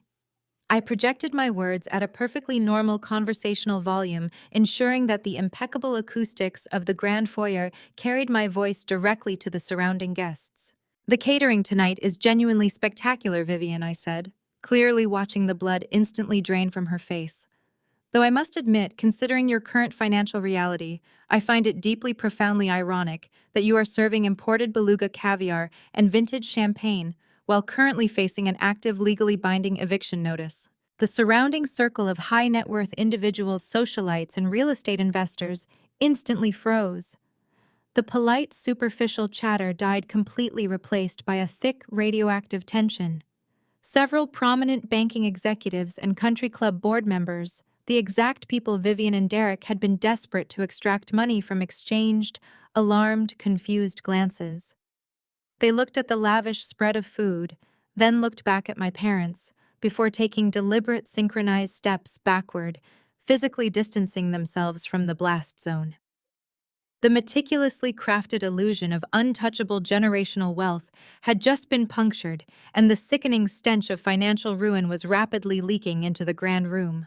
Kendra, having completely abandoned Connor and his failing pitch in the courtyard, rushed across the foyer, her designer heels clicking frantically against the stone. She saw the wealthy elite backing away and immediately launched into her designated role. She threw her hands up her face, twisted in a highly exaggerated display of tragedy and embarrassment, desperately trying to salvage the narrative she had spent the entire week building. "Please, I am so sorry. Please do not listen to her," Kendra announced loudly to the staring crowd, her voice dripping with expertly manufactured pity. "My sister is having a severe delusional episode. She has been withholding her psychiatric medication and making up these sick, paranoid fantasies to destroy our family out of pure jealousy. She is completely unstable. We are just trying to get her the medical help she desperately needs." From across the room, Uncle Tyrone realized his entire Ponzi scheme was violently collapsing. The local business owners he had been desperately courting for his fake real estate fund were now staring at me in horrified fascination, their checkbooks firmly closed. Tyrone was sweating profusely, dabbing his forehead with a cocktail napkin. He caught the eye of the 2 massive suited security guards he had hired for the evening to keep up appearances. He pointed a shaking, aggressive finger directly at me, violently, signaling for them to step in and forcibly drag me out of the building. The guards nodded, stepping forward with grim, determined expressions, their hands reaching for the radios on their lapels. Vivian let out a sharp, triumphant breath, fully believing that brute force and a well-timed lie about my mental health were about to save her social standing. The heavy, solid mahogany front doors of the brownstone suddenly opened with a massive, commanding force that shattered the tension in the room. The two security guards froze instantly in their tracks, their hands dropping away from their radios. The crowd of elite guests naturally instinctively parted, stepping aside to make way for the man who had just walked inside. Sterling Vance did not wear a rented tuxedo, and he did not carry the desperate, hungry energy of the people trying to secure a quick investment. He wore a bespoke dark charcoal suit that screamed quiet, lethal power. He possessed the unmistakable aura of a man who owned absolutely everything he looked at. He bypassed the reception line entirely, completely ignoring the desperate, sycophantic greetings of the local politicians and minor celebrities trying to catch his eye. He walked straight through the center of the grand foyer, stopping directly beside me. Sterling placed a firm, deeply respectful hand on my shoulder, physically aligning himself with me in front of the entire assembly. Derek, his face pale with sudden terrifying recognition, desperately thrust his hand out toward the billionaire, flashing a sweaty, ingratiating smile, attempting to salvage the evening with a groveling introduction. "Mr. Vance, it is an absolute honor to have you in our home," Derek stammered, practically bowing as he offered his hand. Sterling did not even blink in Derek's direction. He left my father's hand hanging awkwardly in the empty air. He looked right through Derek as if he were completely, utterly invisible, a minor irritant not worth a fraction of his attention. Sterling turned his sharp, calculating gaze toward the silent, staring crowd. "Ladies and gentlemen, the billionaire commercial developer," announced his voice carrying the absolute, unquestionable authority of true capital. "I highly suggest you put your checkbooks away and give this brilliant woman the floor." The silence that followed Sterling Vance's command was absolute. It was not the polite quiet of a captivated audience. It was a suffocating, heavy vacuum created by the sudden collision of untouchable wealth and undeniable truth. Sterling slowly lowered his hand from my shoulder, stepping back half a pace to yield the floor entirely to me. He did not look at Derek again. My father's outstretched hand slowly dropped to his side, his face slack, the polished arrogance completely wiped from his features. I walked past my parents. My emerald gown whispered against the marble as I moved toward the raised platform where the jazz quartet stood frozen. The musicians had stopped playing entirely. The bassist stared at me, his hands hovering inches from the strings. I reached out and wrapped my fingers around the vintage silver microphone, lifting it smoothly from its iron stand. The cold metal grounded me. I turned to face the room. Every single eye in the grand foyer was locked onto me. I looked at the sea of tailored tuxedos and designer gowns, the elite banking executives, the aggressive angel investors, and the high society matriarchs Vivian had spent her life trying to impress. Then I looked at my family. Vivian was trembling, her hands clutching her designer evening bag like a life preserver.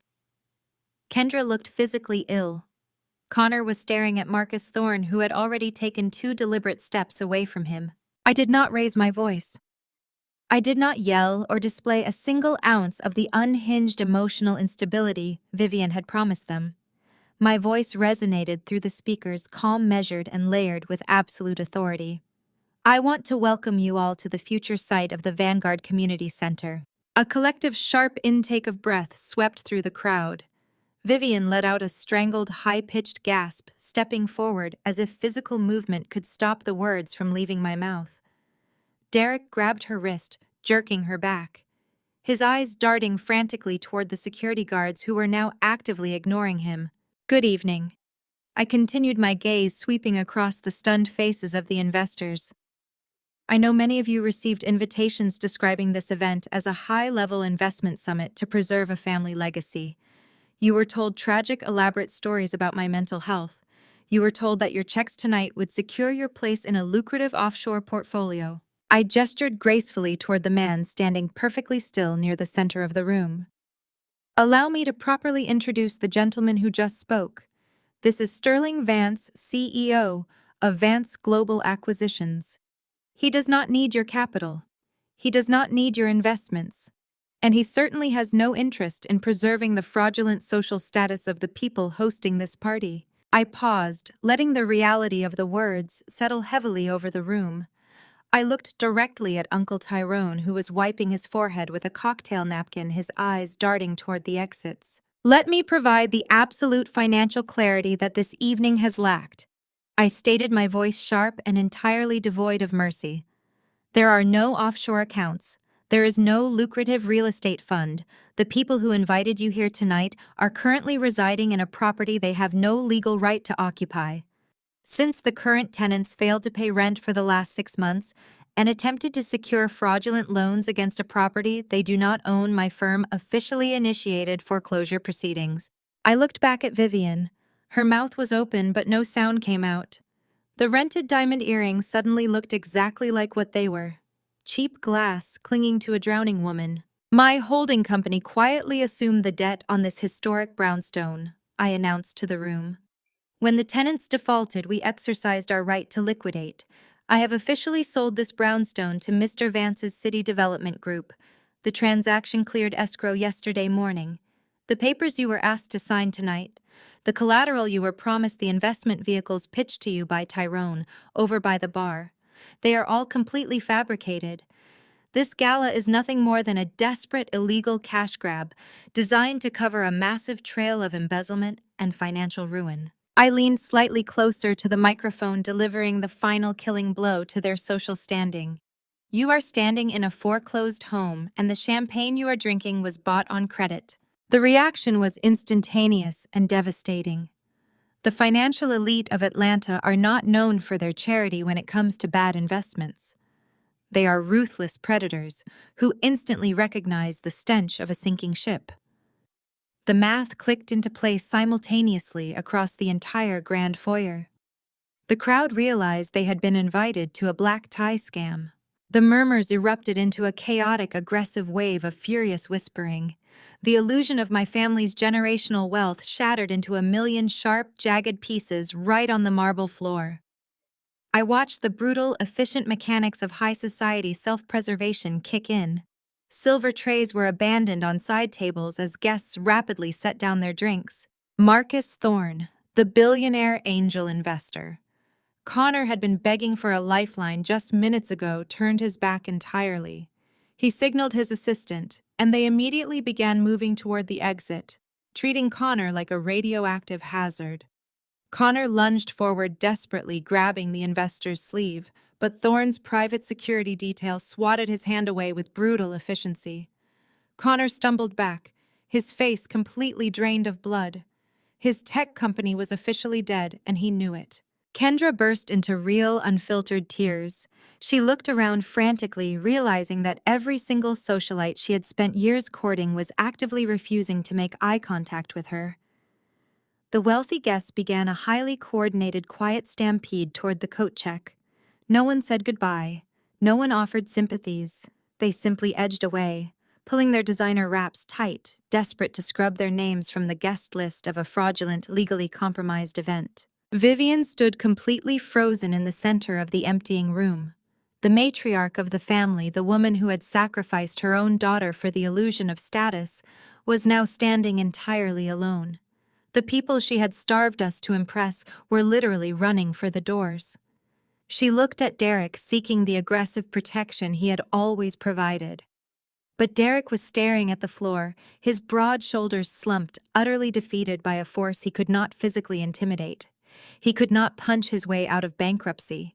In the chaotic, swirling retreat of the city's elite, one man recognized that his personal timeline had just violently expired. Uncle Tyrone had been pacing near the bar when the announcement was made. He knew exactly what this meant.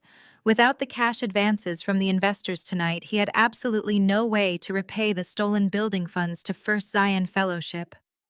Deacon Washington would hand the forensic audit over to the district attorney on Monday morning. Federal prison was no longer a threat, it was an incoming reality. I watched Tyrone from the stage. The heavy sweat was rolling down his neck, staining the collar of his suit. His eyes locked onto the mahogany pedestal positioned near the grand entrance. Sitting directly under a spotlight was the Legacy Gala charity donation box, a heavy, ornate wooden chest stuffed with the checks and cash from the early arrivals who had foolishly donated before my speech. Tyrone did not hesitate. Driven by pure, unadulterated panic, he shoved past a retreating banking executive, lunged toward the pedestal, and grabbed the heavy wooden box. He tucked it aggressively under his arm like a football and immediately pivoted toward the dark swinging doors of the catering kitchen at the back of the hall. He planned to slip out through the servants' alley and disappear into the Atlanta night. He thought he could outrun the damage he had caused. He made it exactly 3 steps.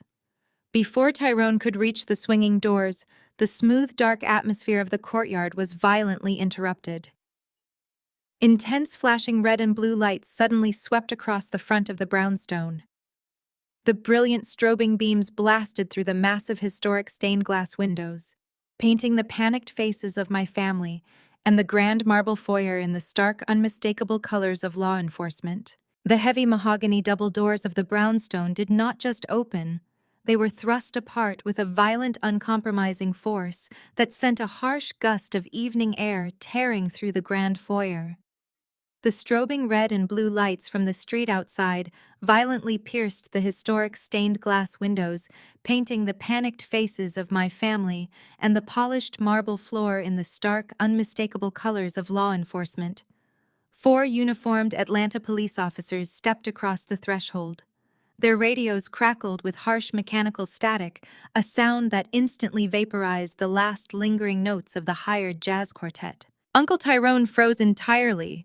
He was caught dead in the center of the room, exactly 3 steps away from the swinging doors of the catering kitchen. The ornate, heavy wooden charity donation box was still tucked aggressively under his arm like a stolen football. His eyes widened into massive, terrified circles as he locked onto the approaching officers. Derek immediately puffed out his chest, stepping forward to intercept the authorities. He adjusted his bespoke tuxedo jacket, plastering on the authoritative, booming voice he reserved for intimidating contractors and waiters. He demanded to know the meaning of this intrusion, loudly asserting that this was a private, highly exclusive investment summit and that they were trespassing on elite property. The lead officer did not even break his stride. He looked right through Derek, as if my father was nothing more than a transparent sheet of glass. The officers bypassed, Derek walked straight past me and Sterling Vance, and converged in a tight, inescapable perimeter directly around Uncle Tyrone. The lead officer's voice boomed through the silent, staring crowd.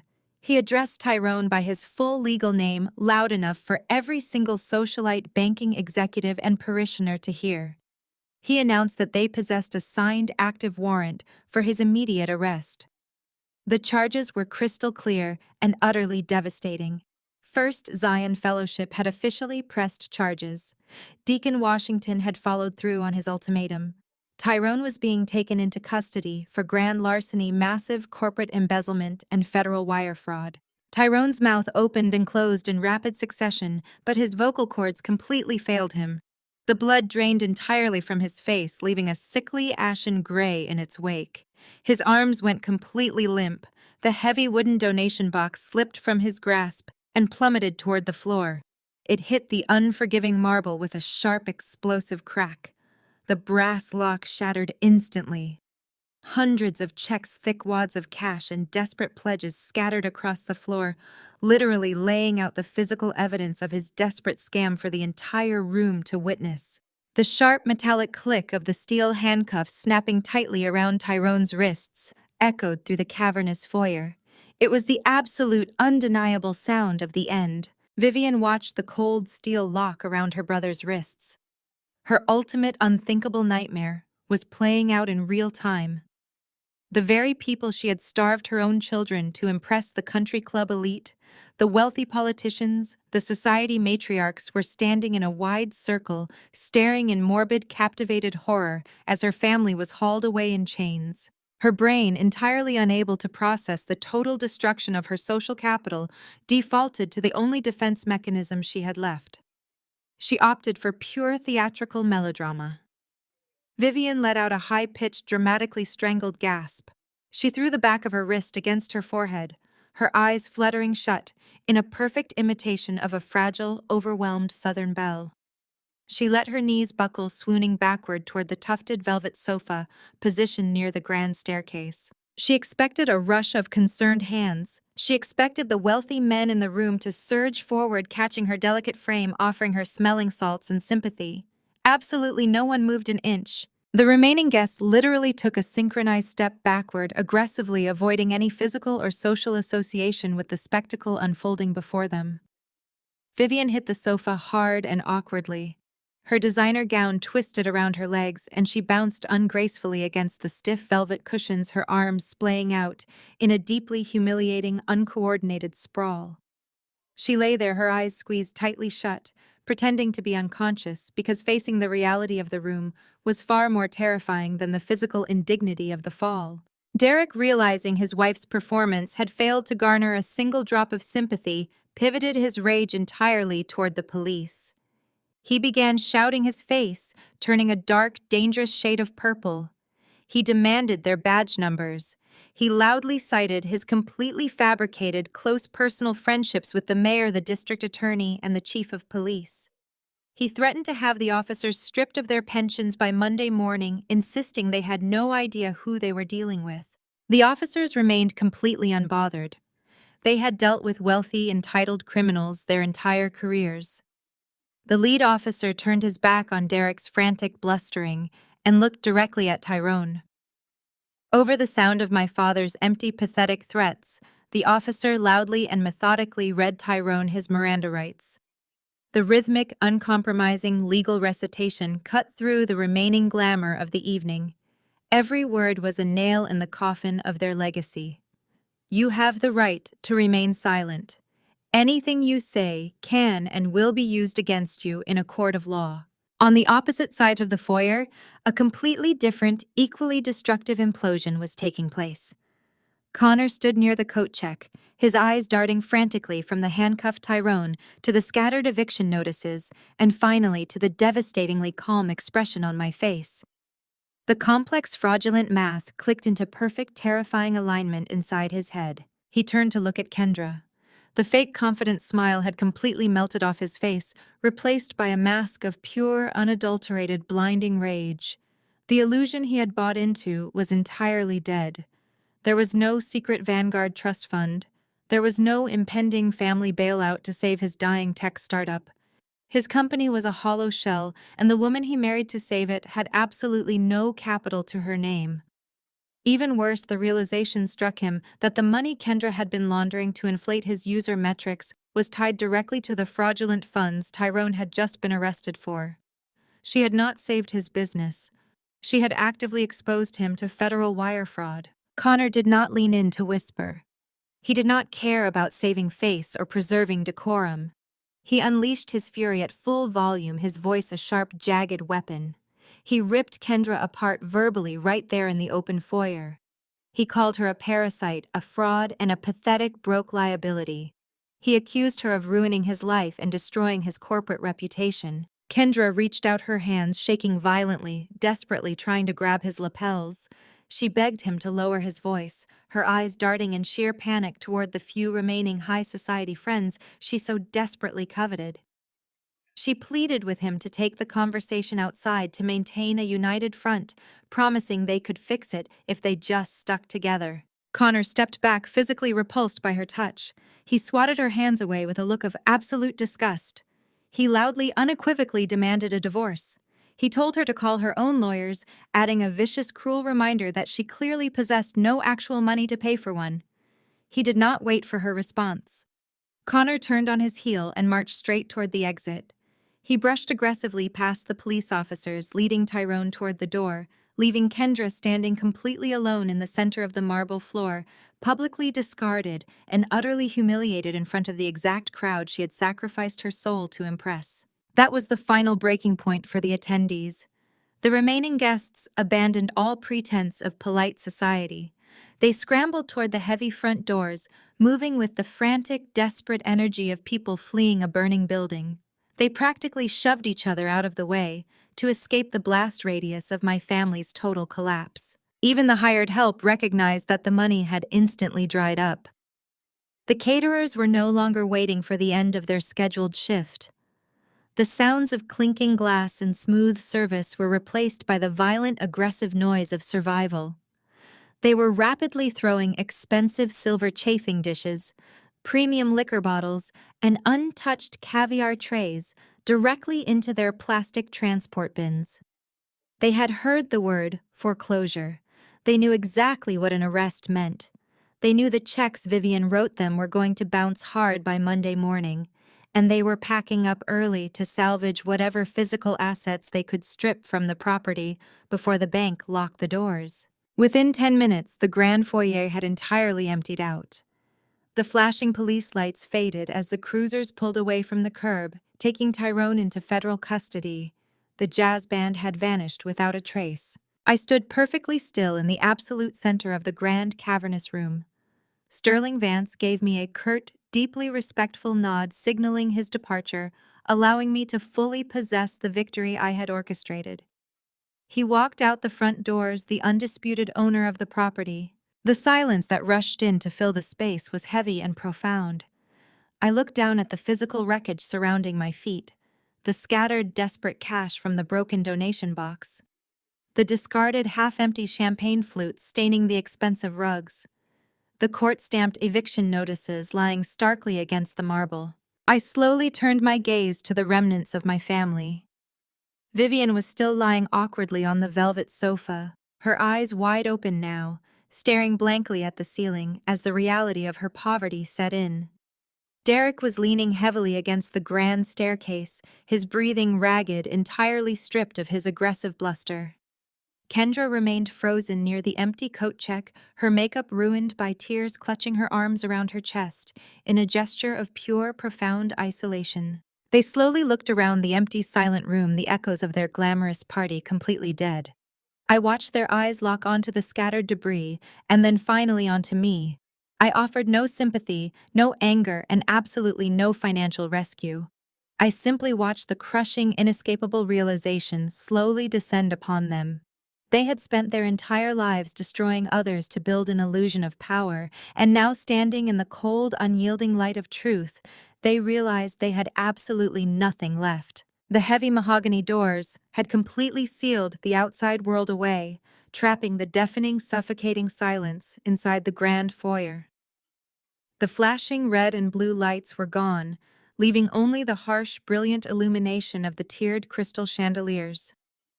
The string quartet had vanished. The catering staff had fled. The elite socialites had scattered like frightened insects. All that remained was the hollow, echoing shell of a historic brownstone and the total devastation of the people who had tried to steal it. I stood in the exact center of the polished marble floor. My emerald silk gown caught the light, a vibrant splash of color in a room that suddenly felt entirely gray. I did not move. I simply watched the inevitable, catastrophic collapse of my mother. Vivian was no longer the untouchable matriarch of Atlanta society. The carefully constructed facade she had spent decades perfecting had melted away in a matter of seconds. She was lying awkwardly against the tufted velvet sofa, but as the crushing reality of federal charges and imminent homelessness finally pierced her delusion, her body gave out entirely. She slid off the velvet cushions and collapsed onto the hard stone floor. Her expensive rented diamond earrings clattered against the marble. Dark, heavy streaks of waterproof mascara ran down her cheeks, staining her impeccably contoured face. She did not stand up with dignity. She literally crawled. Vivian scrambled across the floor toward me, her designer gown tangling around her knees. She reached out with shaking hands, her acrylic nails scraping against the fabric of my dress. She grabbed the hem of my gown, burying her face against her hands as she wept openly and aggressively. "You have to fix this, Jada." Vivian sobbed, her voice a ragged, desperate wheeze. "You have to save us." We had absolutely no idea what Tyrone was doing. He swore to us the money was clean. He told your father those funds were a private investment from a silent partner. We were tricked. Connor lied to us too. He was supposed to be a billionaire. He promised us a massive return on the gala tonight. We were just trying to survive. The economy has been so difficult, and we had to protect the family name. We were backed into a corner. We had absolutely no choice. She blamed everyone and everything. She blamed a brother facing federal prison. She blamed a fraudulent son-in-law who had just abandoned her daughter. She blamed macroeconomic factors she fundamentally did not understand. In her fractured mind, she was simply a tragic, innocent victim of circumstance, completely absolved of the fact that she had personally planned a fraudulent investment gala in a foreclosed home while actively attempting to have me committed to a psychiatric facility. Before I could even step back to force her to release my dress, Derek intervened. He could not physically tolerate the sight of his wife begging on the floor. It completely shattered his fragile, deeply ingrained sense of patriarchal authority. He marched across the foyer, his heavy dress shoes echoing sharply. He grabbed Vivian by the shoulders, hauling her roughly to her feet and pushing her behind him. Derek straightened his bespoke tuxedo jacket. He squared his shoulders, jutting his jaw forward, instantly reverting to the demanding, aggressive tone he had used to terrorize me throughout my entire childhood. He fundamentally believed that raising his voice could alter reality. "Stop this crying, Vivian," Derek snapped, never taking his eyes off me. "We are not begging. We do not beg." He pointed a thick, demanding finger directly at my face. "You are going to fix this immediately. You clearly know Sterling Vance. You are going to call him right now, and you are going to buy this brownstone back from his development group. I do not care what it costs. You will write the check tonight. Then you are going to call your corporate lawyers, and you are going to bail your Uncle Tyrone out of federal custody before the morning papers get a hold of the story. You will put a gag order on the church board. You are going to protect this family. We are the Blackwoods. We do not lose our homes, and we absolutely do not go to prison. Do you understand me?" He was ordering me. He was standing in a property he did not own, facing absolute bankruptcy, and he was giving me commands. He truly believed that my wealth was simply an extension of his own authority, a reserve bank account he could tap into whenever his reckless arrogance caused a catastrophe. I did not raise my voice. I did not blink. I reached down and gently, meticulously smoothed the fabric of my gown, where Vivian had wrinkled it. "I am not doing a single thing for you," I said, my voice carrying the smooth, icy precision of a judge delivering a lethal sentence. Derek's face flushed a deep, dangerous purple. "You are my daughter!" he roared, the sound bouncing violently off the high ceilings. "You have millions of dollars sitting in Vanguard. You are going to use that capital to save your family right now. That is your duty." "My duty," I repeated, stepping slowly toward him, closing the distance until I was looking directly up into his furious eyes. "I want you to listen to me very carefully, Derek. I want you to remember every single word you have spoken over the last 10 years. You do not get to call me your daughter tonight.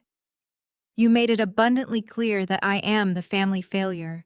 I am the broken, jealous, bitter spinster sister who lacked the grace and charm to secure a wealthy husband. You spent this entire week calling every single person of influence in this city to inform them that I was having a severe delusional psychotic breakdown.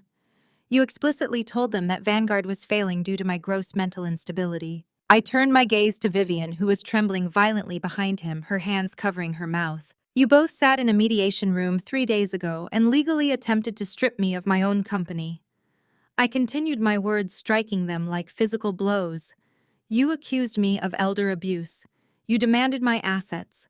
You wanted me locked in a hospital so you could drain my accounts to pay for your luxury cars and your country club dues. You did not want a daughter. You wanted a hostage with a checkbook. I stepped around Derek, walking slowly around them in a predatory circle, systematically dismantling the very foundation of their delusions. "You want to talk about survival, Vivian?" I asked, my tone dropping to a lethal whisper. You did not host this gala to survive. You hosted it out of pure, unchecked vanity. 10 years ago, when the bank foreclosed on your first house, I was the one who quietly rented you an apartment. I was the one who bought your groceries, while you lied to your friends about downsizing. I gave you a lifeline. And how did you repay me? You told everyone I was just a glorified accountant. You prioritized Kendra's vanity over my well-being every single day of my life. You praised her for marrying a man who turned out to be a federal criminal, while you mocked me for actually building the wealth you so desperately wanted to pretend you had. I stopped directly in front of them again. You stole my peace. You stole my money. You funded your dangerous toxic pride with my sanity. I have spent my entire adult life acting as the silent, invisible safety net for your profound financial illiteracy. That ends tonight. I am not buying this house. I am not calling my lawyers for Tyrone. I am walking out of that door and I am leaving you exactly where you belong, in the ruins of your own choices. Derek stood completely paralyzed, his jaw working uselessly. Vivian let out a quiet, pathetic whimper, finally understanding that the well was permanently dry. The psychological hold they had maintained over me for 3 decades was completely broken, and they had absolutely no weapons left to fight with. From the far corner of the foyer, a small, fragile voice broke the heavy silence. Kendra was sitting on the cold marble floor. She was surrounded by the physical debris of their failed scam. Dozens of discarded crystal champagne flutes lay tipped over around her, the expensive alcohol pooling sticky and sweet against the stone. Discarded cocktail napkins and the crushed remnants of expensive floral arrangements framed her slumped, defeated posture. Her designer gown was soaked in spilled champagne. Connor had left her with nothing but the clothes on her back and a mountain of legal liability. She slowly lifted her head. Her face was a tragic portrait of genuine, unfiltered misery. The golden child, the perfect daughter, the woman who had spent her entire life stepping on my neck to elevate her own status was completely broken. "How can you do this?" Kendra asked, her voice trembling, laced with a desperate, manipulative sorrow. "How can you stand there in that dress and watch us lose absolutely everything? How could you be so incredibly cruel to your own flesh and blood?" She was playing the ultimate victim card. She was trying to shift the entire weight of their collective failure onto my shoulders, framing my refusal to be abused as an act of senseless cruelty. She wanted me to feel guilt for surviving the fire they had deliberately set. I did not argue with her. I did not offer another speech about personal responsibility or toxic family dynamics. Words were entirely useless against that level of ingrained entitlement. Instead, I calmly reached into my black leather clutch. I pulled out my cell phone, the screen glowing brightly in the dimming light of the foyer. I unlocked the device with a single swipe of my thumb and opened my message application. I scrolled past the dozens of missed calls from panicked investors and tapped directly into the extended family group text. The exact group chat they had used weeks ago to mock my business, to plot the hostile takeover of Vanguard, and to formally announce that I was being completely cut out of the family legacy. I walked slowly across the marble floor, my heels echoing sharply until I was standing directly over my sister. I looked down at her tear-streaked face, her eyes wide and pleading. I did not say a single word.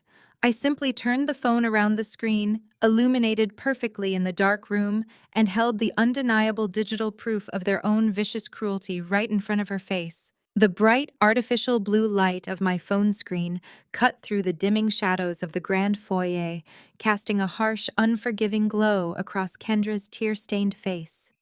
She blinked rapidly, her eyes struggling to focus on the crisp, black text bubbles floating on the high-definition screen. I did not waver. I did not let her turn away. I held the device perfectly steady, forcing my sister to confront the digital monument to her own staggering arrogance. Vivian and Derek, sensing the drastic shift in the room's energy, had stopped their frantic, disorganized pacing. They stood frozen near the base of the grand sweeping staircase, watching in fearful silence as I forced Kendra to read the exact words they had all enthusiastically agreed upon just 3 short weeks ago. Back when they thought Connor was an untouchable billionaire. Back when they thought Uncle Tyrone's offshore investment accounts were legitimate. Back when they believed they held absolute power, and I was nothing more than an inconvenient, embarrassing stain on their pristine social record. Kendra's breath hitched violently in her throat. She recognized the green header of the group chat. She recognized the date stamp. She recognized the vicious, calculating words she had typed with her own perfectly manicured fingers. Read it aloud. I commanded, my voice completely stripped of warmth or sibling affection. Kendra shook her head rapidly, burying her face deep into her hands, her shoulders heaving with fresh, terrified sobs. She could not do it. She could not vocalize the absolute cruelty she had so easily dispensed when she felt protected by a mountain of stolen money. "Fine," I said smoothly, retracting the phone and turning the screen toward myself. "I will read it for you. I want to make absolutely sure everyone in this room remembers exactly how we arrived at this specific moment." I projected my voice, ensuring the impeccable historic acoustics of the empty, cavernous room carried every single syllable directly to my parents. "Jada." I read, reciting Derek's exact opening text with cold precision. "Your behavior at the country club luncheon today was completely unacceptable. You embarrassed your mother, and you humiliated Kendra in front of her new wealthy in-laws. We have tolerated your bitter, jealous attitude for years, but we will no longer allow your financial insecurity to drag down the Blackwood family name." Derek shifted his weight, his heavy leather dress shoes scraping uncomfortably against the marble floor. He looked down at his feet, entirely unable to meet my gaze. The commanding patriarch was suddenly gone, replaced by a terrified old man facing total ruin. I swiped down to the next message, my tone analytical and completely detached. "And then, Vivian, you decided to add your own maternal touch to the conversation. You wrote, 'We have spoken to Dr. Reynolds. He agrees that your refusal to celebrate your sister's massive wealth is a sign of deep psychological instability. Until you seek intensive psychiatric help, you are no longer welcome at our family gatherings. We are locking the gates.'" Vivian let out a strangled, high-pitched gasp, pressing both hands hard over her mouth. Hearing her own manufactured psychological warfare read back to her in the devastating reality of her current bankruptcy sounded unbelievably grotesque. She shrank back against the banister, physically recoiling from the sound of her own voice. But Kendra delivered the final verdict. I continued looking directly down at my sister, who was still sitting helplessly in a puddle of spilled champagne. "You summarized the collective decision of this family with absolute chilling precision. You typed it, and Mom and Dad immediately liked the message. You wrote, 'We need distance from your negative energy. Please stop contacting us completely.'" I locked the phone screen. The sudden absence of the blue light made the vast foyer feel instantly colder. I slipped the device back into my black leather clutch, the metal clasp snapping shut with a sharp, echoing click that sounded like a vault locking into place. I looked at the three of them. I looked at the man who had terrorized my childhood with his relentless demands for perfection and his constant threats of disownment. I looked at the woman who had happily traded her eldest daughter's sanity for an invitation to a country club gala and a leased Mercedes. I looked at the sister who had eagerly participated in my psychological destruction just to elevate her own fragile, status-obsessed ego. I waited for the familiar surge of righteous anger to rise in my chest. I waited for the heavy, suffocating weight of betrayal that had chained me to them for 3 decades to pull me under. I waited for the desperate, lingering childhood hope that they might finally see the damage they had caused, apologize, and miraculously change into the family I had always wanted. I felt absolutely nothing. The realization washed over my entire body like a wave of pure crystalline ice. The emotional cord that had bound me to the Blackwood family was not merely frayed or damaged. It was permanently, irrevocably cut. They were no longer my parents. She was no longer my sister.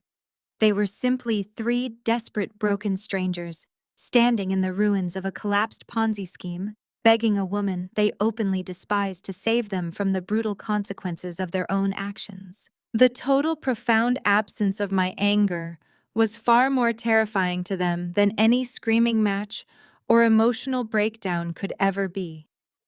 Derek recognized the dead, empty look in my eyes. He saw the exact defining moment I permanently stopped caring whether they lived or died. "Jada, please." Derek started, his voice cracking completely, shedding the last pathetic remnants of his patriarchal bluster. He took a hesitant, trembling step forward, his large hands held out in a gesture of genuine, unfiltered panic. "We made a terrible mistake. We were wrong about Connor. We were wrong about Tyrone. You are our daughter. You are a Blackwood. You have to help us." I tilted my head slightly, observing his desperation with clinical scientific detachment. You wanted distance, I said, my voice echoing off the high ceiling, soft, final, and absolute. You have it. I turned my back on them. I did not pivot quickly or storm away in a fit of dramatic, unresolved rage. I moved with the slow, deliberate grace of a woman who possessed absolute ownership of her own life and capital. I walked straight toward the heavy, solid oak front doors of the brownstone. The quiet realization of my departure instantly exploded into a chaotic symphony of pure, unadulterated terror behind me. Vivian scrambled to her feet, her designer heels slipping wildly on the marble as she shrieked my name. Her voice echoed with the primal, ugly fear of a woman watching her last financial life raft sail away. Derek shouted, his heavy footsteps pounding behind me, begging me to just stop and talk to them, promising they would sign whatever contracts I wanted. Kendra wailed from the floor, a high-pitched, continuous sound of total despair. I did not break my stride. I did not pause. I did not look over my shoulder. I reached the massive oak doors, gripped the polished brass handle firmly, and pulled. The heavy door swung open effortlessly. I stepped across the threshold, leaving the suffocating, toxic atmosphere of the grand foyer and the frantic screaming of my former family behind me forever. The crisp, cool night air hit my face instantly. It smelled of impending rain and wet asphalt, clean and incredibly sharp. I took a deep, cleansing breath, filling my lungs with the scent of absolute freedom. My private town car was waiting precisely where I had instructed. The sleek black vehicle idled quietly at the curb, its dark-tinted windows reflecting the ambient glow of the streetlights. My driver, Marcus, a tall, impeccably dressed man who had handled my secure transport for 4 years, stood waiting patiently by the open rear passenger door. He had clearly watched the police cruisers speed away. He had watched the panicked socialites flee down the sidewalk. He maintained a perfectly neutral professional expression as I approached. "Good evening, Ms. Blackwood," Marcus said quietly, offering a respectful nod as I reached the vehicle. "Good evening, Marcus," I replied, gathering the heavy silk skirts of my emerald gown and sliding smoothly into the pristine leather-scented interior of the back seat. "Let us go home." Marcus closed the heavy door with a solid, reassuring thud immediately, and entirely sealing out the faint, frantic shouts still echoing from the open doors of the brownstone. I settled back against the luxurious leather seats, the deep tension completely draining from my shoulders and neck. The quiet, powerful hum of the engine engaged as Marcus slid behind the wheel and shifted the car into drive. The town car pulled smoothly away from the curb, gliding effortlessly down the affluent tree-lined street. I rested my head against the cool glass of the window, watching the manicured lawns and historic facades roll past in the dark. As we reached the intersection at the far end of the block, I shifted my gaze slightly, looking up into the reflection of the rearview mirror. I could clearly see the massive, imposing structure of the brownstone standing prominently on the hill. The brilliant, cascading light from the tiered crystal chandeliers was still pouring out through the large stained glass windows, illuminating the pristine front lawn in a golden, artificial glow. I watched the house for exactly 3 seconds. I had spent the last 5 years quietly paying the premium commercial utility bills for that property through an anonymous direct deposit account, ensuring my parents maintained their precious, vital illusion of generational wealth. Yesterday morning, the exact moment the foreclosure officially cleared, and Sterling Vance acquired the physical deed, I had instructed my wealth management team to permanently cancel that specific auto-pay directive. The utility company in Atlanta operates with ruthless automated efficiency when premium commercial accounts flag a canceled payment on a newly foreclosed property. As I watched in the rearview mirror, the automated shutoff order finally executed. The brilliant golden light pouring from the stained glass windows vanished instantly. The exterior landscape lighting died. The grand historic brownstone was violently plunged into absolute pitch-black darkness. The sudden absence of light was total and unforgiving, swallowing the massive property whole. They were now standing in the pitch-black ruins of an empty, foreclosed house, completely stripped of power, stripped of status, and permanently stripped of the daughter who had silently kept their lights on for half a decade. I looked away from the mirror, opened the secure email server on my phone, and began reviewing the architectural plans for the Vanguard Community Center. 6 months is a remarkably short amount of time for a lifetime of lies to completely unravel. But the federal justice system moves with a brutal, uncompromising efficiency when the evidence is handed over on a silver platter. The total destruction of the Blackwood family name did not happen in secret. It was broadcast on the evening news, printed in the local business journals, and whispered about in every single country club locker room across Atlanta. Uncle Tyrone did not receive a sympathetic judge, and Deacon Washington absolutely refused to accept a plea deal that involved anything less than prison time. Tyrone is currently serving a mandatory 3-year sentence for grand larceny and corporate embezzlement at a federal correctional facility in Alabama. There are no tailored suits in his wardrobe anymore, only standard-issue uniforms. Connor proved to be exactly the coward I always knew he was. He filed for corporate bankruptcy and a highly publicized vicious divorce in the exact same week.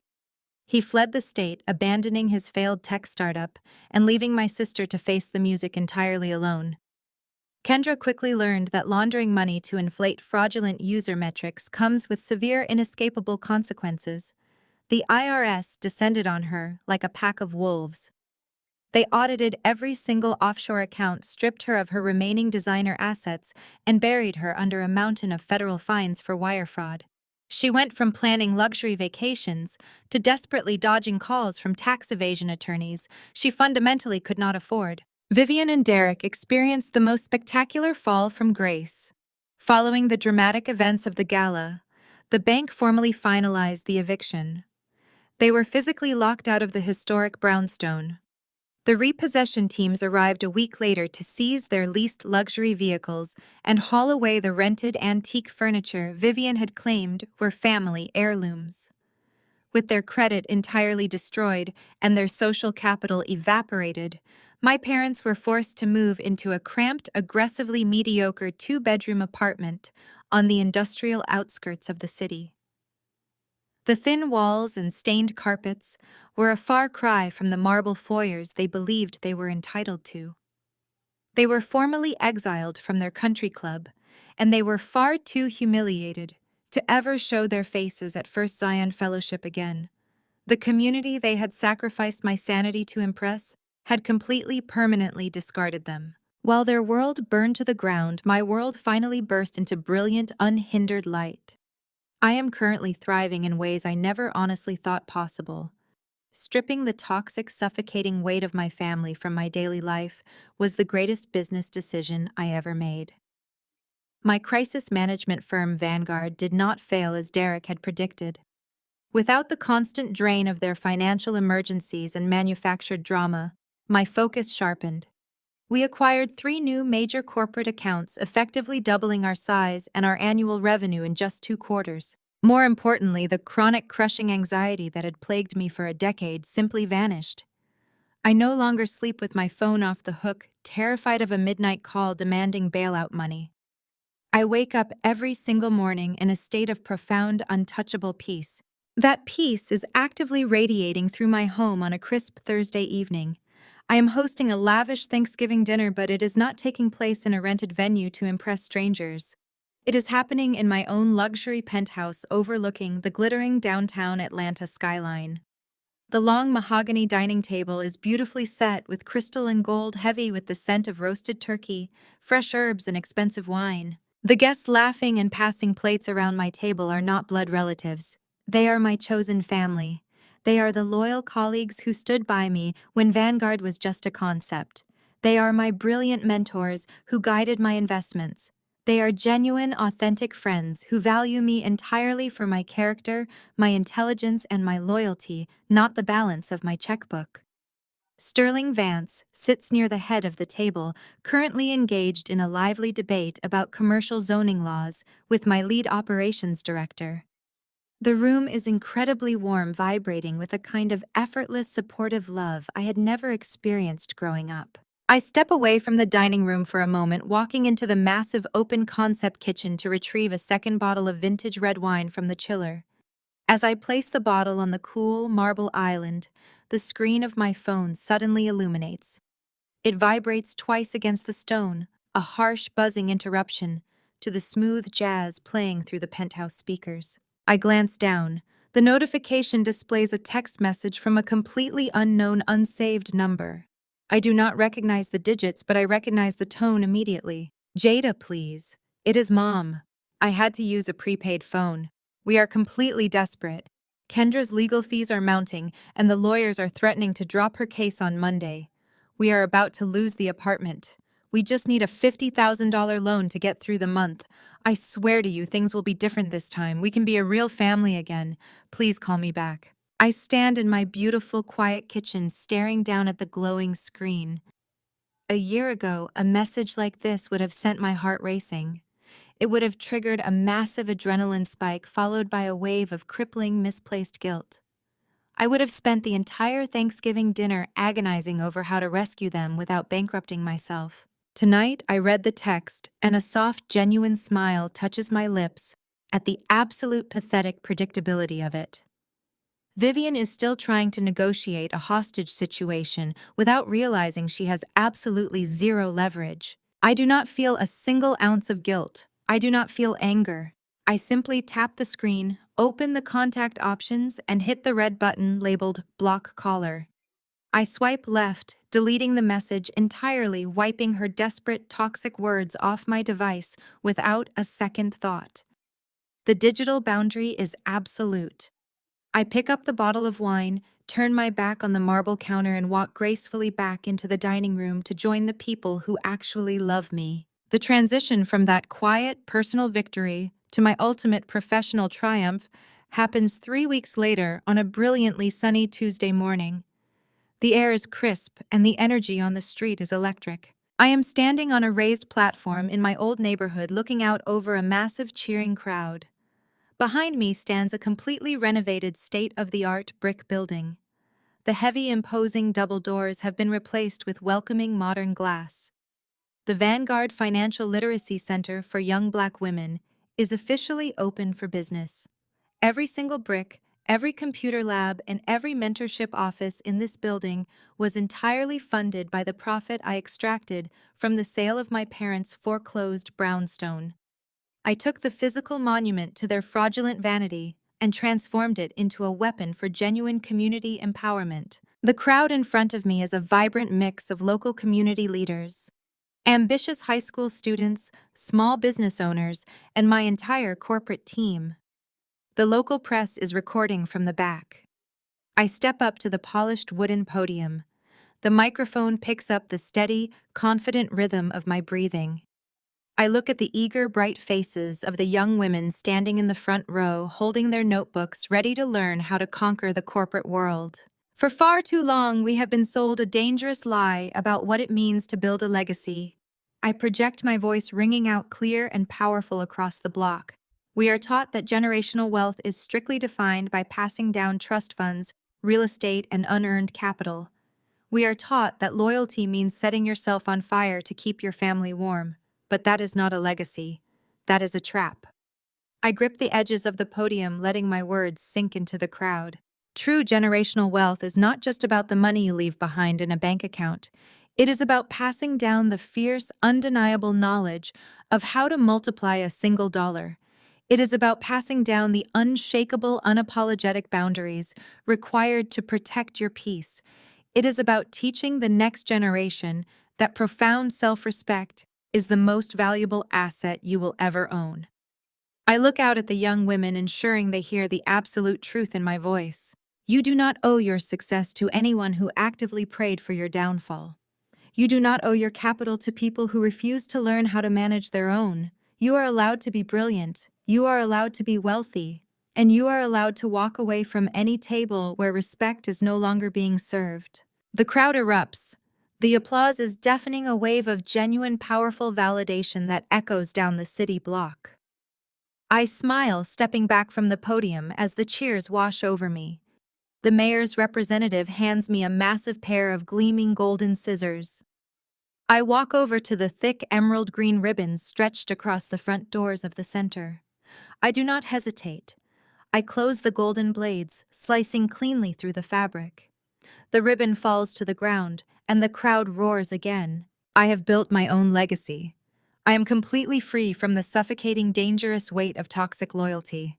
I am standing on the solid, unbreakable foundation of my own independence, and for the first time in my life, the future belongs entirely to me. The ultimate lesson from this journey is that true family is defined by mutual respect and unconditional support, not merely by bloodlines. Walking away from toxic loyalty is never a failure. It is a vital act of self-preservation and profound courage. You do not owe your success, your sanity, or your resources to people who actively plot your downfall.